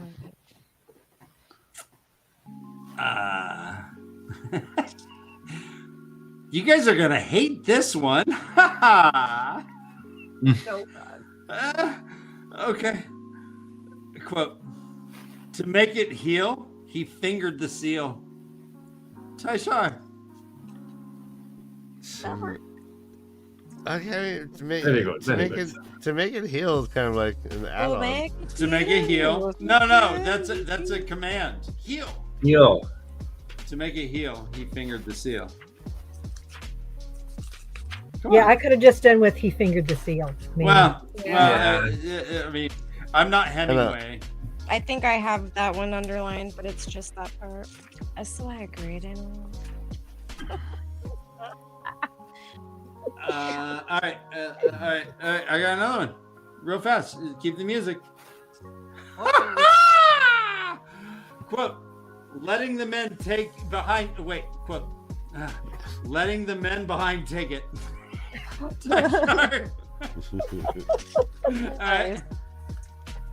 right. I'm just flipping through now. I gotta find What? my neural mind. Oh, Jeez. no, did we get a boo? What was that? I know. Yeah. Ryan is. That was low effort, Dan. All right. Ryan.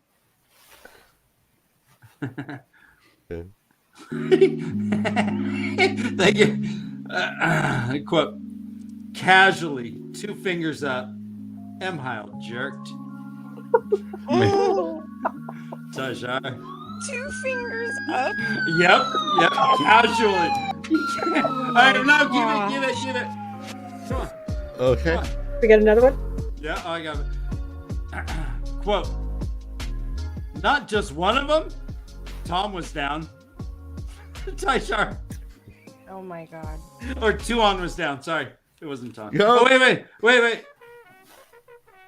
All right. No, keep it going. Okay. I got my That's vibe. what she said. That's what she. Quote, began to pound the cum. Okay. Hey. Taishar. Okay. Yeah. All right. Laugh track. All right, one more. Laugh track. Oh. Okay.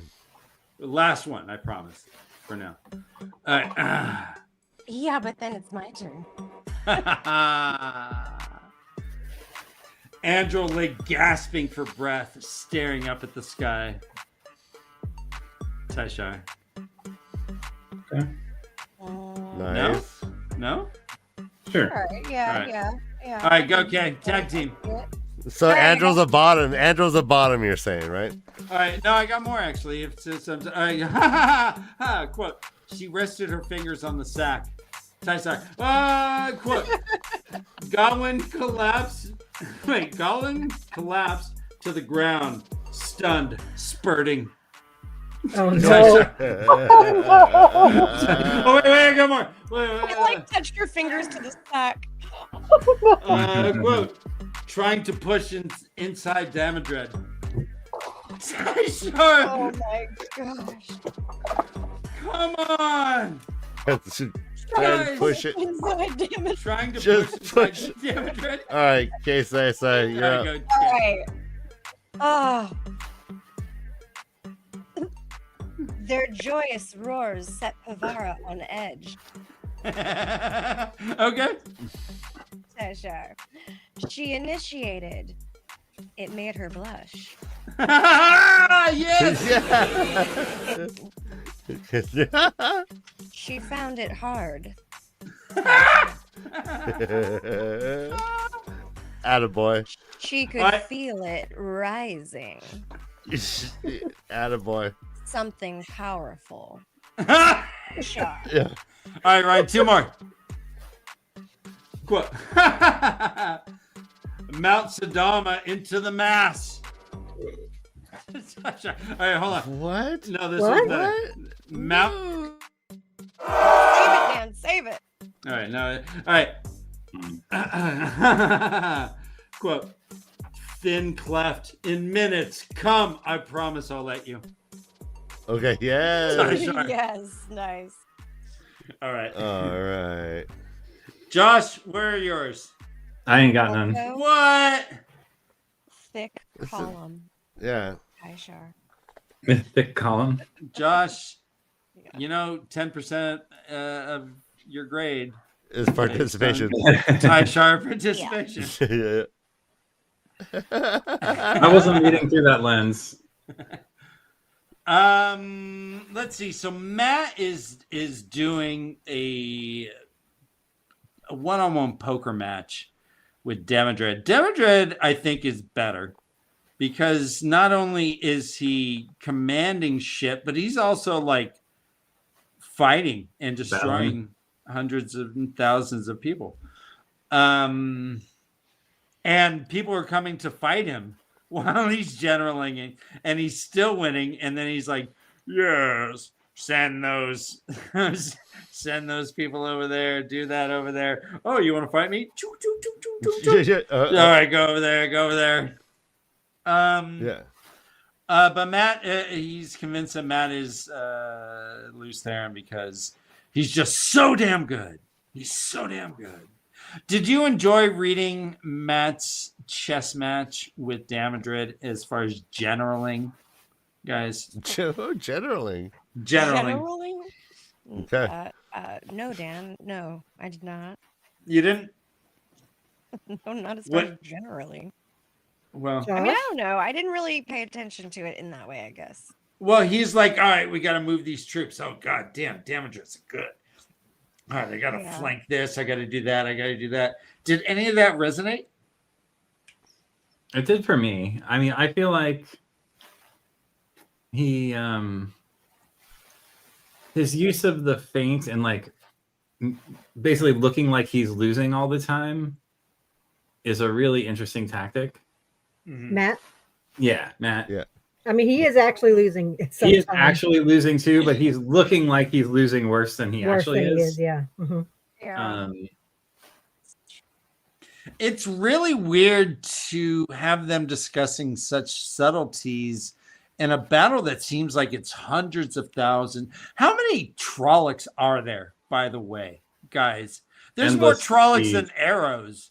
Tamaryn's out of arrows, but there's still Trollocs, man. There's arrows are easy to make. Trollocs, I don't know. There's I mean, are there million? Is there a million? Is there hundreds of thousands? Tens?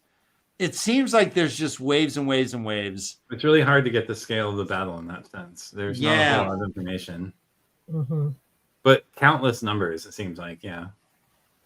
Also, Shara. Let's talk Shara, I guess, a little bit. We get the full force of Shara. There's a lot of channelers. There's a lot of soldiers. It's a land way over on the east side. Why do they have so many more soldiers than the rest of Ranland, do you think? I mean, they're isolated. It's hard to get to. It sounds like it's a society built around this soldiering. Yes, like control and essentially a tyrannical state where they have lots of control over their people. And again, I think it's a total shame that we didn't get more information about them this entire book. Yeah. Book series, rather.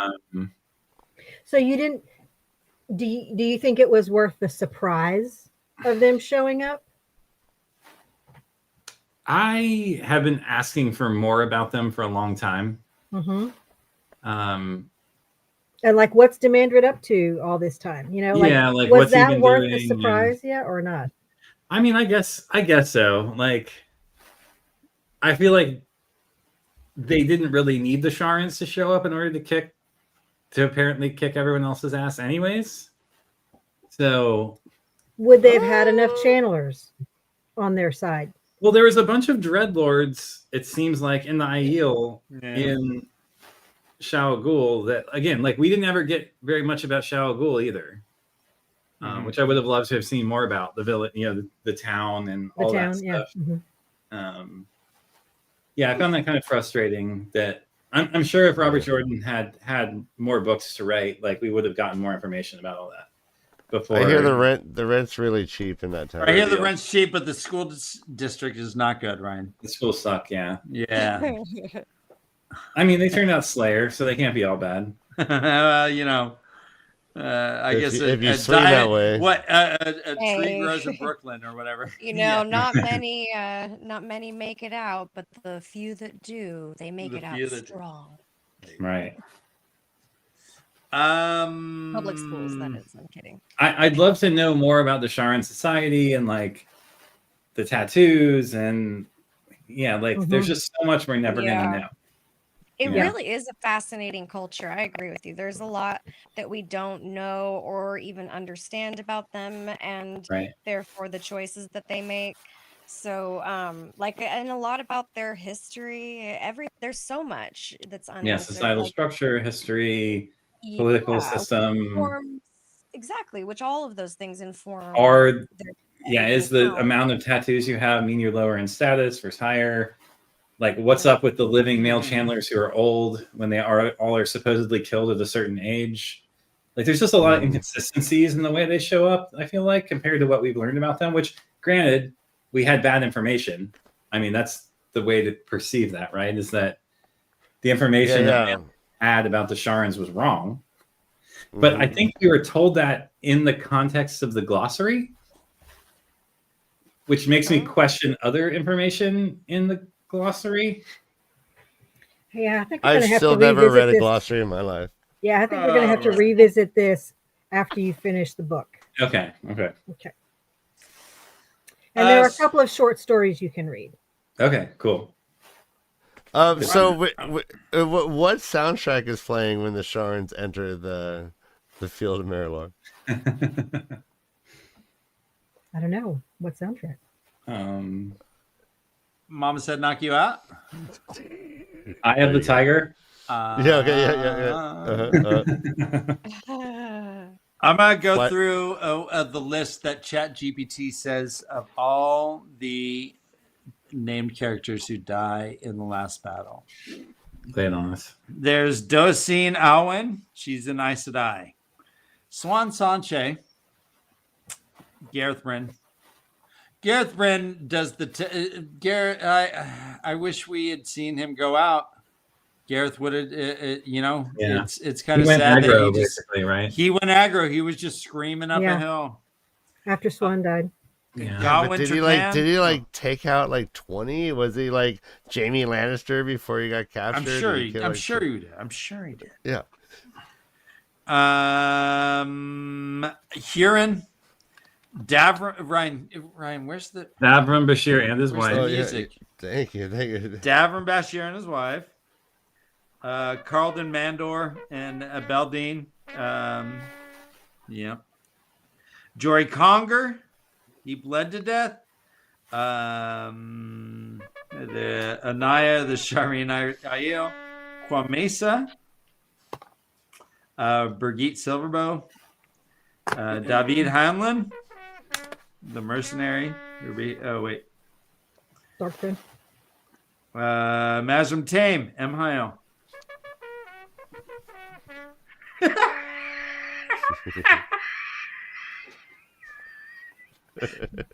Devondre.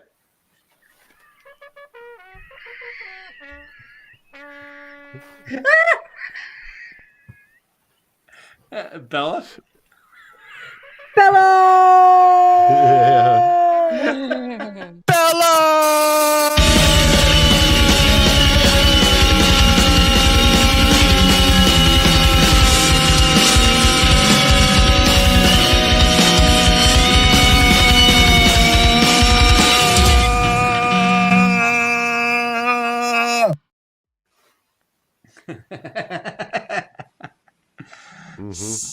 So rest, may the shelter, etc.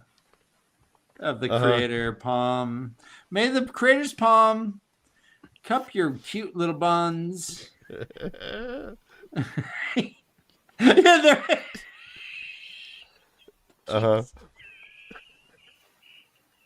Ryan, you're killing me. You're killing me. Creepy. Okay, so Daniel, do you know this is the Luce Theron, who is the homunculus of Rand? So I think Josh said this, and I had to go make it. I made this live. I made this, and Josh said it early, and within a half hour, you had that. I was splashing him with it. Oh, so funny. That's slamming your dick on the table, Ryan. Yeah. What else do we want to talk about? We're saving Rand and overall things for next week. But what else, as far as Egwene, as far as Elaine, as far as any of these things? Matt, parents snoozing, sleeping in a bed. I actually forgot Perrin was a character. They're not today. He was it's so fitting though, in the middle of the largest battle of the entire fucking book, Perrin has to take a nap. So this was he's been up for 3 fucking weeks. Okay, give the guy a fucking break. Yep. No, I will not. Hey, just take some Fairlane herbs and get back in the fight. He got a nap. He's taking a nap while everybody is out there fighting. Exactly, Kay. Imagine. Oh God, I am so tired. I'm with you, Josh. Well, Kay, imagine Matt. Matt is doing all this shit. He's I'm looking through gateways. People are blowing up my base. I'm doing all this stuff. I think about Perrin and the color swirl, and I see him just sleeping in bed peacefully. come on, Perrin. Dreaming peacefully, drooling a little. You think of him again, and he had just shifted. He's facing the other way now. You're like, come on, Perrin. On his pillow. Batting Rand's image away. Yeah. Do you find it? Go ahead. I found it surprising that like the women who are bonded to Rand, like that whole like bond didn't seem to be really affecting them, even though he's going through. That's true. That's true. We don't get right. We don't get an Avienda perspective, but Elaine doesn't seem to mention it. But like maybe inside of the Great Lord, when you're slumped inside of the Great Lord, that you can't connect with your bonded people. But then they would have mentioned that. Min does detect him. Wouldn't that have been a significant difference? Hold on, no, Min does detect him far to the north before she's going to travel with the Shanshan. So that connection is still there. Okay. Yeah, so I mean, it's just like they're not really feeling it. Like to his point, they're really not feeling it like as one would expect, in the way that like everybody else is affected by the other one's bonds and the shit that they're going through. Like I know some of it is death, granted, but like a lot of them are going through other just like battle situations, and they're connected on those levels and feeling that angst or whatever is going on for the other one. But like he's right, like Rand really isn't. Or like the girls really aren't, like that we know of, super affected by the fact that Rand is just being tortured basically in these other possibilities. Well, the time differential has to be at play here too, though, right? Yep. For sure, that's true. Yep. That's a good point. And do we ever get through the bond when they feel that, like, how he takes on the oneness, or he kind of distances himself from what's going on with him, like physically, pain and all of that stuff. So is there a way that he is somehow protecting them a little bit from what's going on by being, doing the flame in the void and all of that stuff, being within the power? I don't know. Yeah, I hope so. Like he's protecting the girls from feeling that effect to some degree. Yeah. I think it's very possible. I hope so, because that. Well, you also wonder if the bond itself is pattern bound, and he is outside of the pattern. Sure. But Min does detect him, so his body physically, she knows where he physically went into Shia Ghul. Right. But what he's going through mentally, she may not be able to detect. To determine. Like she knew that his side had broken open and he was in pain before he went in, probably. But beyond that, I mean, at some level, on the side happened before he went into the before he went inside. Yeah, his blood on the rocks of Shia Ghul. Yeah, happened before. I love thinking that this stuff only took maybe an hour or 45 minutes, based on like Nynaeve's point of view. Right. Like exactly at that epicenter, time is so slow that time is regular. Yeah, is that regular or slow? Well, everyone is going through hours and hours and hours of battles. So I guess we have to assume that they're outside of the normal timeline, and the rest of the battle is happening at normal time. Yeah. Okay. Go ahead, Ray. Yeah, I was gonna say, I think it seems like one would expect that maybe like when he does touch the dark one with his foot, then there'd be like a shutting off. They like all three of the women would be like, "Oh, where'd he go?" That seems to be more realistic. Yeah. But realism is not really at work at play in this fantasy book. So let's just set that one aside for a moment. This is Yeah. fantasy. Yeah, and This is there must be beautiful, like Joe. bond fatigue too, right? Like when he's like, Oh, where you she's kind like, of be a little numb to it. you On mean? fatigue. yeah, he's like, oh my god, you're in pain again. Like, sorry, but like this is 365 days of it. Anyways, You guys, look at this Ah! that Joe has I created. know, I know. Fucking masterpiece. It's so yeah. amazing. Fuck, Oh, dude, Bluetooth breathtaking, connect. man. It's so fucking amazing, Joe. Yeah, so good. Seriously. See, she's a superhero. Look at her. Love it. Yeah. I absolutely Yeah, love it. Egwene's awesome in the last battle. It is Excellent. crazy. Yeah. I think she was the most powerful Aes Sedai Jesus, ever. Like Yeah. based on her being linked and having that Angreal Sangreal. or Sangreal. She was Yeah. doing things that no one had ever done. Right. And it killed Yeah. her as a result. I mean, Okay, there drive is a- fast, take chances. There is a tie back to the first book in the story of Manetheren when that Mhm. Oh, the queen. the queen of Yeah. Manetheren. Yeah. Yeah, you get where I'm going with I that. totally get where you're going. And also with Lan, when he goes, I'm here to kill you. Basically, he has that awesome line, and Mhm. he does sheathing the sword. Right? Isn't that what he does at that moment? This is what he taught Yeah, it Rand seemed like at it. the beginning. Yeah. At the Mhm. beginning of book 2 when he was Right. when they were on up in Faldara.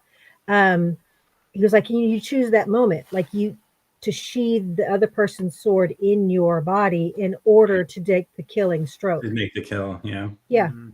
So I love I- those full circle moments. I that love we this get. too. Yeah. And he also says that he's like fighting this fight unlike how he taught Rand.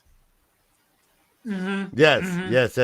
Like he's Yeah. not. And why approaching it that way, you why know? the fuck doesn't like Demandred have like one of those blades that nick you and you die? A Like Thrakandar? why That's a is good he just point. like the best Slakadar? Like he's just laying waste to people with Uh-huh. that Okay, well thing. let's talk about Demander for a second here, because what do you think of his hubris? Because Yeah. when it's like when he wants to face Rand on equal levels. He's like, Yeah, he's "Here, not going I to have use. this." He said, the "I'm not going to Sangreal. use Sakarnan. I'm going Right. to hand it over because I want to face him as an equal." Like Mano I y think- mano. Mhm. yeah, because Yeah. he bested me a little bit here and there in the Age of Legends, and I know I'm better than him now. I'm a better tactician. I'm a better this. I'm a better But sword we've fighter. I'm a heard better that. yeah. We've heard that from every Forsaken, the entire series, though. Like Yeah. over and over again from Lanfear, and like that his Yep. obsession with Luz Theron would be his downfall. Yep. Mm. Yeah, I mean it's like the least interesting part of him, to be honest. Well, no, his Like- love affair. No, his No, girlfriend. Dad, his this girlfriend is like is his least interesting part of him. no, okay, yeah, no, yeah. So no, but what? Yeah, the whole idea that like, oh, like the captain of the football team stole my girl, so for a fucking millennium, I'm gonna be laying 3 waste. millenniums, I'm And gonna. it's hold the gonna grudge. change. Yeah, like I'm gonna try and destroy the world because fucking like Luz Theron's took your lady. Like, are you? Yeah. So, if so, high school shit.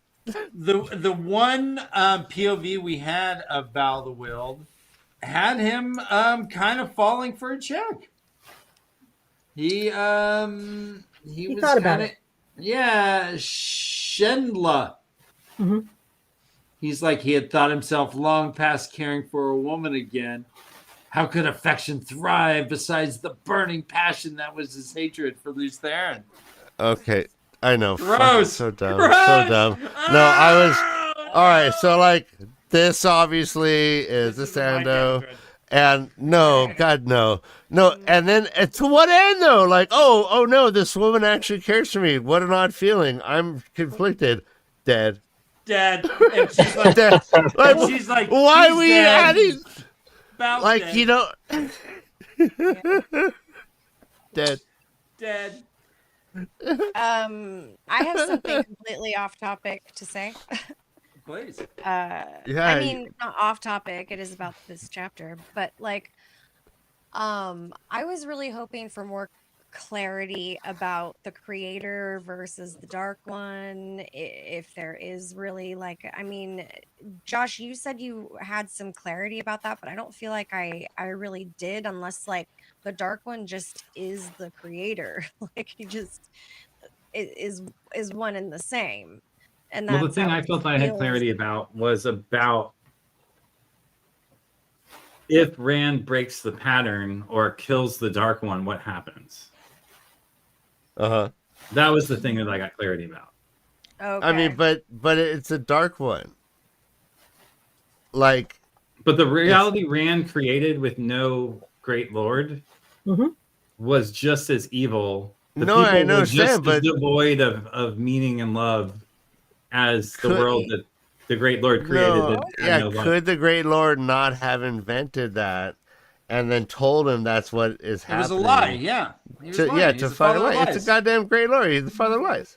Father of lies. Sure, I don't think so. Sure. No. Maybe, but he's trying to fight him fair, so it doesn't seem. Or wait, no, this is Demandred Group. I think it reinforced in the Tuathuan sections also reinforce the need for the dichotomy, right? Like balance. That's and choice. The choice, yeah, and like I was actually confused as to whether or not the woman in that scene in that POV remembered a phrase of the song. She said something like, "Oh, that's the next lines." What in which POV? I remember. In the Tuathuan man and woman whose names I can't remember. And Rain. Are interacting about where the guy is like about to pick up some arrows. And he has internalized this idea that like without both you can't have the one. That their opposition is the thing that creates them. That you can't have the way of the leaf without the battle because there would be nothing left. And she starts to hear these lyrics come through her head, and she's like, "Oh, that's the next couple of lines." Yeah. And I think that was of the song. No, I believe you. And I think I thought that, but what are the lyrics? Is the question. So where is it? This is on 7. I'm on 767. That's Isla. Okay. I've had a few.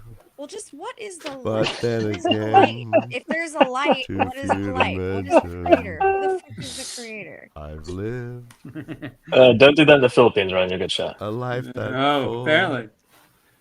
Isla and Rain are doing some grisly work. They're walking around checking to see if people are dead, and if they are, they're like marking an X on their cheek so that others don't have to spend time. They already know they're dead. Rain says, perhaps I will not think quite so poorly of those who follow another path. Right. If we live through those times, we will do so at the bequest of those who died on the battlefield, whether we wish to accept their sacrifices or not. Sounds like a cop out. And then from that line, Isla's like, "Fuck, Aram." Oh God, she says, "Quote: I wish I shouldn't have turned my back on him. I should have tried to help him return to us, not cast him out. Light, oh light, shelter him." She didn't even. Is this like them realizing that that the way of the leaf has been too dismissive of those who stray from the path? Yeah. Yes. So the section I'm thinking of is at the top of the page. He trailed away. It's just the darkness of the night, she thought. He will overcome it once the sun shines again. That's the right of it, isn't it? So I guess I read that different. I read that as being part of the song. What page? 768. Top of 768. Is that hardback? No, it's on. This is in the trade paperback. Oh. Okay. Amazon book. Yeah, Yeah, we use that one. But yeah, it's this is the only Tinker POV we have, and this is Right. more or less Isla regretting her fundamentalism and saying, "Oh God, how?" And the way she says, "Light, oh light, shelter him," makes me think that she did not issue that prayer when he died. Right. This was her finally saying, "Oh, why did I forsake him to this extent?" Even. Well, I love the symbolism too of like her saying, now she blinked and saw something else about them. Cowards who would rather pick through corpses and fish in their pockets than fight. Which was worse? The men who, misguided though they were, stood up to the Trollocs and tried to turn them back? Or these mercenaries who refused to fight because they found this path easier? It's like very much a meta of her own self awareness, self questioning. What does she's learning it's not gray, black and white. Is some there's gray always in gray there. area. Yeah. So including pacifism and nonviolence. Yes. Right. Yeah. And a way of forgiveness and leniency and you know what I'm saying, like non-fundamentalism. I think Dan said it. Exactly. No, non-fundamentalism. This is all bullshit. Look at Sando comes in, undermines the way to leave, brings doubts into people's minds. Wait, Ryan, we are a kind master at times. I've read. We're a kind man. Yeah. Hello.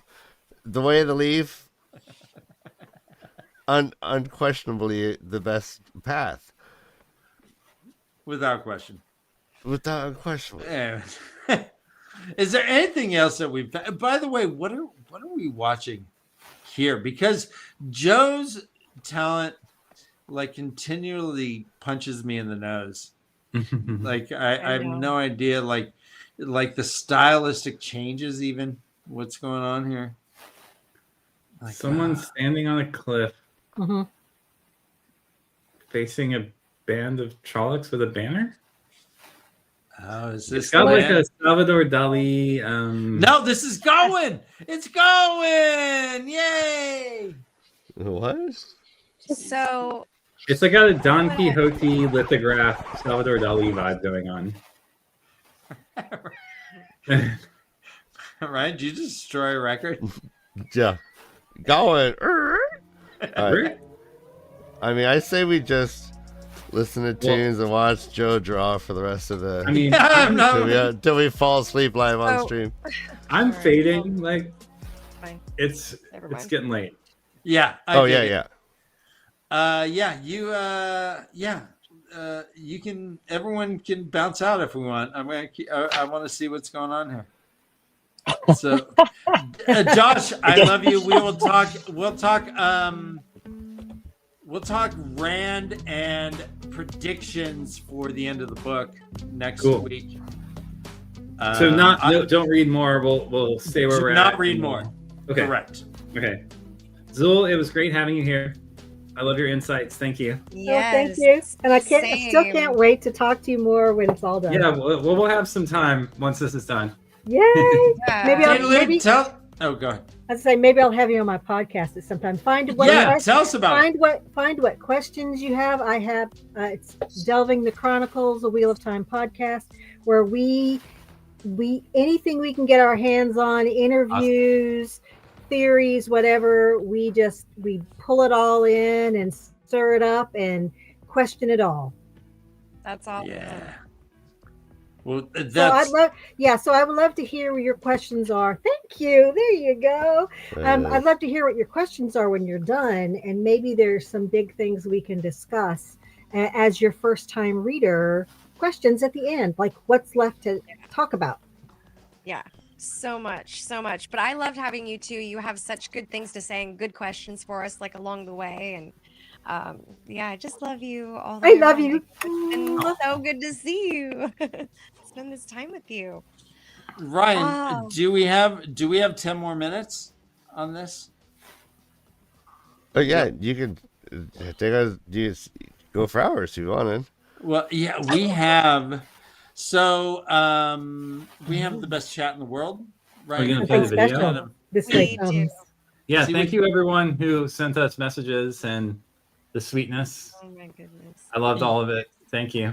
Yeah, so if we can, Ryan, is it possible to pull that video up? I appreciate you. I have not seen this yet. All right, I saw it earlier today. I really loved it. So thank you, everyone. I'm gonna head out. All right, Josh. I'll see you Bye, next Josh. week. Thank Good you. night. Bye, everybody. Bye. Good night, Josh. Love you. See you, Josh. Bye, John. Yeah, All right. truly, this was something special. Thank you guys so much. This is So yeah, our next friends level. went above and beyond to celebrate this achievement of hitting the last battle. Tarmageddon, motherfuckers. We got it. So we got a cool video that they went ahead and did on their own. This was a surprise to us. And yeah. So incredible. Just give me a second, So Dan. I'm sweet. pulling it up. Okay. I was laughing out loud at parts. I was like tearing up at parts. Like they reminded me of some things that I hadn't remembered, and like just the way that your whole channel started and began. Some of them were there for the very first show ever, which the whole thing was just super heartfelt and incredible. And oh my gosh, I just this video cannot made me thank laugh. them enough. Yeah. It was funny. Okay. It was Here good. It was all comes. the way around. So we'll play this and we will see you guys next week. We will finish Tarmageddon. Thank you guys for everything, not just for being here, but for all you do. I love you and I'm proud of you, and I'm so happy we're friends.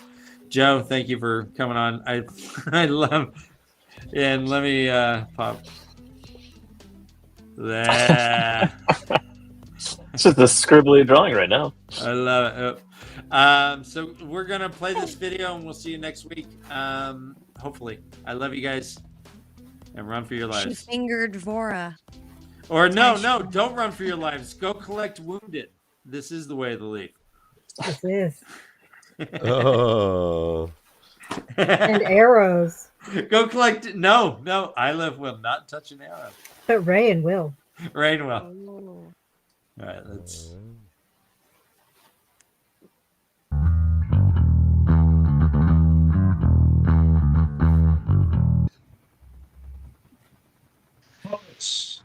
Puppet Masters, you finally got to the end. Good for you. Congratulations. And are we going to do a reread? Take care. Taishar, first-time readers. Tarman Guidon is here. Pray to Bella, but have no fear, because even though Carrie already finished the series, you will not ride alone. And thank you for all of the entertainment over the years. Well, first-time readers, you made it. You got all the way through the last battle. Congratulations. We weren't sure you were going to make it. We weren't sure if any of you were going to survive. You know, so many people didn't survive the last battle, but you did. So keep that in mind and enjoy the rest of the book. Congratulations again.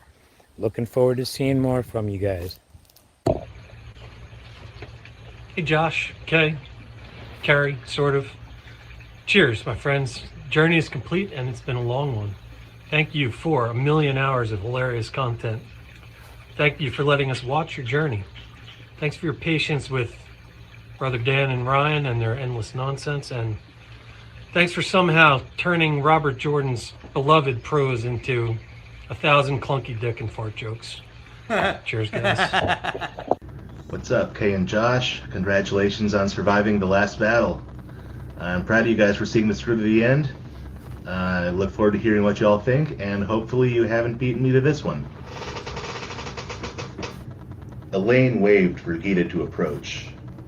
Elaine wrinkled her nose and reached down from horseback to take Brigida's head. Taishar. time readers. Oh my God, you have done it. You made it through the last battle. We are so proud of you. Kay, my wife, I love you so much. I'm so excited that you can soon stop tricking me into giving you spoilers. And I can talk to you about the end of the books. You But I don't do guys that. are awesome. Josh, I've given you a hard time over the years, but you're a great guy, and I really enjoyed listening to all your insights into the context of the book and what you bring to the table when we're listening to all of it together. Brother Dan and Brother Ryan, you guys have been like family to me. I'm glad to have you as brothers of my own, and I thank you so much for everything you've done over the past couple of years to create a community for us and to include me in different activities and shows that you've done. We definitely missed our older first-time readers, Carrie and Todd. We wish you were still here with us. You're here in our hearts. Carrie, we're so proud of you for finishing Todd. I don't know if you actually finished or not, but if you have, congratulations. He didn't. Great seeing you from time to time. Big shout out to Luz Jr. for creating these awesome t-shirts for us, which we will wear with pride for the rest of our lives. As you guys start maybe your next show of rereads, maybe? I don't know. What are we going to do now that the first time reader show is over? We're going to have so much time for activities, so we're going to have to figure something out. But thank you all so much for everything you've done for us. It's been such a great pleasure being a part of this community for these years and watching our friends enjoy something that has held such a special place in our hearts over the years. So congratulations, you're almost done. Last battle's over. You're awesome. This is where I started tearing up. And Taishar and Bella. Oh my God. So Did you good. hear? The puppets and their first time readers are Katie, did you almost cut your done hair? with the last book of the Wheel of Time. Ah, I'm so excited. I can't My new wait. look. Bella! Do we all remember the first show we ever attended? The very first episode. Puppet show. The first I have puppet not show. attended The one. very, very, very first that late at episode of night the for puppet me? Yep. show. I First think episode. it was like book 4 for me. It was the second episode because Glenn drugged me to it, going, "Oh my God, you got to watch the puppets." I remember laughing my ass off when we discovered that they were doing a puppet show. Mhm. Because for the weeks leading up to it, Dan and Ryan were hanging out in Discord voice chats with us all the time, talking up the show, about coming up with the show. Never once did they mention puppets. And the show opens up and there's puppets, and oh my fucking God, everybody lost it in chat. So the first puppet show that I saw, I had joined the fandom. It was before season 1 came out, and I was kind of like jumping around to different YouTube chats trying to see which one might be one that I really enjoyed. And one night, I think I saw on Twitter that the puppets were doing a show, and so I hopped onto it for the first time. I was cooking dinner and I had no idea what to expect, and it was totally wild. And I like had my laptop on the counter when I was cooking, and like a Bella happened, and I was like, "What is happening?" And I'm like Bellaing while I'm cooking dinner. And then like Ryan does, he like, you know, calls out people he's seeing for the first time, and he called me out, and I was like, "Oh, he said my name." And it was like, I was like, "Oh no, I like these people." And that was my very first show. I remember it very vividly. I don't remember what book it was or what chapter, but I love you, it Mistress was pretty cool. I think it was Tony. still when Todd was on, so it was quite a while ago. Oh, wow. Yeah. We So- miss you, Tadori. Hi, Shar Puppets. I don't remember the first Hi, Shar, Mr. show that I saw, but what I have seen is Josh's progression. He was so reticent to say anything early on and was talked over. Well, they're always talking over, but was talked over all the time. And now he just sticks his nose right in it, and he doesn't care. I love the transition that he's gone through over the years. So that's not a reflection on the first show I saw, but it is certainly a wonderful progression on his part. For myself, my first show was shortly after, I guess, the first show, because Glenn drugged me over. Literally, it's like, you have to watch this. Within the first 5 minutes, both Ryan and Dan made some really inappropriate jokes, and I was like, I have found my people. And from that moment on, I sort of latched on. I'm amazed at the progress of Kay. She was extremely shy, very hesitant to speak at all. To see Kay's progression, she has really come out of her shell, and her perspective on the series has become one of my favorites. So, I really enjoy that aspect as we get on later and later into the last book. And I'll be sad to see it end, but I'll be glad to restart it again. So hopefully I'll see you then. I haven't watched the show yet, but they make me want to read the books more than even my husband. Just to watch the way they have fun with it. I've caught very few snippets, but they keep me interested more than the show did, more than any other thing does. The puppets keep me interested. So, hey, that's saying something. I hope they do it again. I think it would be great. Yeah, so Dan messaged me one time and was like, "Hey, I'm going to be in Vermont on a business trip. We should meet up." And so I met him at his hotel, and we had a great time hanging out, talking about random stuff. And then, just as I was about to leave, I went outside and there was this crazy northern lights going on that I could even see from the parking lot with all the lights coming down. So I called him up and was like, "Hey, you got to come down." So we drove up to the top of this hill nearby and saw all the northern lights and everything. It was pretty great. And while I was at the hotel, I got a picture of the puppet, which he had brought with him, sitting on top of his luggage like this. And I got it at just the right angle, so it looks really funny with the light behind. Tyshar. Everyone's doing their erect. Oh, everyone's doing their Tyshars. Tyshar. So here's my naked parrot impression. Arf, arf, arf. Tyshar. Parrot sucks. Yeah, that's my wife.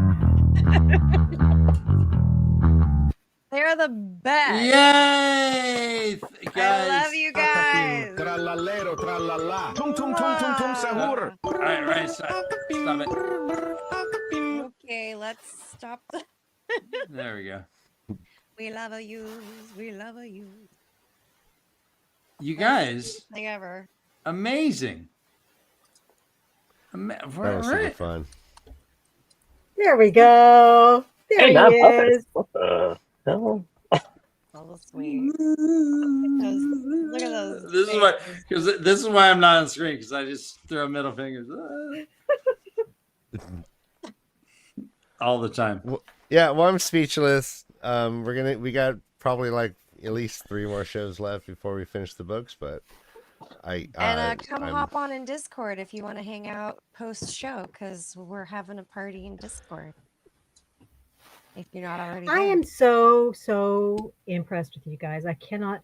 There were, it was not a smooth ride, right? There were bumps along the way, and you adapted, and your adaptability and changeability, like being able to find your own way all along the way, and it, not a straight path, was really impressive to me.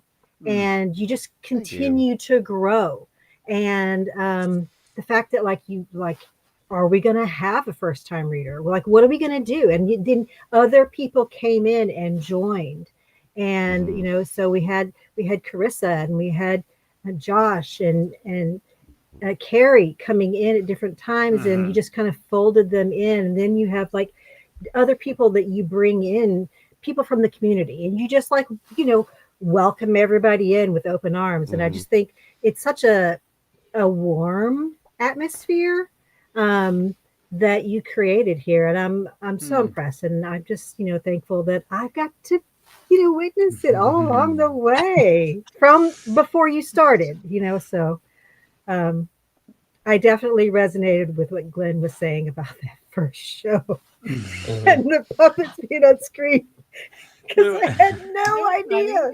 It was so funny. I remember we were pimping getting a sponsor, and the whole time it was just political ads that we were doing for Emmons Field. But we're like, hey guys, we got a sponsor. And everyone's like, oh shit, there's a sponsor. And then we're like, all right, time to run the ad.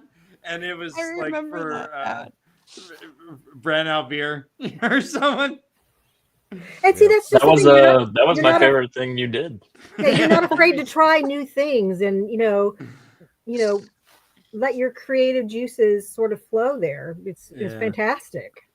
I'll give mad props to Carissa once again. Our show was dead when Todd was leaving. We did not know what we were going to do. It was early on, and Kay was like, I don't know, I'll do it. And we're like, I've been in a book club before, but hey, why not do a live show? Why not? No, but it's really like Dana Lou, that was so beautifully said, all of that, and so spot on, because it is really just a testament to the environment that you guys do provide, which is just so warm and inviting and welcoming and loving and really purely like, the way of the leaf, or the way it should have always been anyways. So thanks guys. No, I mean, it's better. Everything's better when community is involved. Everything is better. Yeah.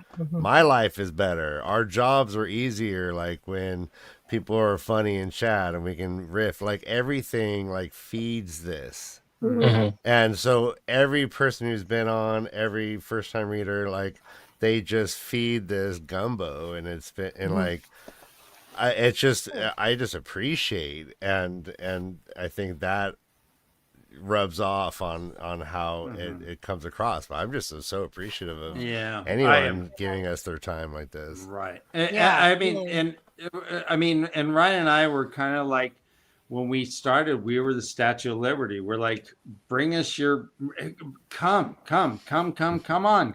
Sorry. Come again and again. Come vigorously and again. And with girth. We were just, we wanted. Come on. Sorry. No, please. There we go. Dana. I mean, so that's why we had you on, Dana. That's why we had Carrie had never been on. Todd had never been on. I mean, everyone. I know. There's a lot of people that had never been on that we're their like, first time was on your show. Yeah. I believe. And this is what we've been like the atmosphere we've been trying to uphold this entire time is just real community and we're all we're all in the same ocean. So let's treat it right and treat each other right. A rising tide raises all ships. And we're all part of this. And it's part of the fantabulous part of our community is that we are all different. We're all see things a little bit differently, and that you kind of open that up and fold that in and allow other people to put their little spice on it here and there. And it's just every time it's just a little bit different. Yeah. Well, and I'll give props to Twatcast. I mean, Twatcast is the way. Has been leading the way forever and ever and ever. So thank you, Joe. I mean, honestly, like without you guys, I don't know if we would. Copied you in that you. My first memory of you guys is when you crashed our 24-hour stream by turning it off. That was so funny. That was me. But you saved it at that moment by then starting it up again on your own channel. That's right? true. That's true. So you woke up and you're like, "Where the hell's the stream? Oh wait, what's it doing over there?" But that was like that whole feeling of your heart in your throat. when I realized I did Also, that. it's like I thought, I think it was like 3 in the morning, so I was like, all Yeah, right, I've got it was. 3 hours of sleep before I can. I have to be back on. Oh my god. So I was like unreachable because I was completely passed out. You guys were like, "Oh my god, what do we do?" Well, And I was like, yeah. I can't get a hold of him. I can't get a hold of him. yeah, it was. All right, the you worst. guys, I'm getting sleepy, but Yes. this is amazing, and you all are amazing, and what a beautiful thing you built here. I don't know what what everyone's gonna do on Wednesdays after this is done. What will they do? Yeah. And knowing is half the battle. "That's the end of the show." G.I. Joe. I get an A for effort. I don't know. Also, yes, exactly. Making versions come again and again. Yes, many a folk popping the cherry on the way of the leaf. Joe, please send us the photos you drew. Of course, yeah. The picture, the drawings. They're not We'll photos. finish more next week. Yes. Amazing. All right, guys. Again, I love you so much. Wow, love you, Dan. Love you. Thank Ryan. you, Zool. Yeah. See you Love in you Maybe all. the Love first you, time Kay. in flesh. Run for your lives. This is the way to leave.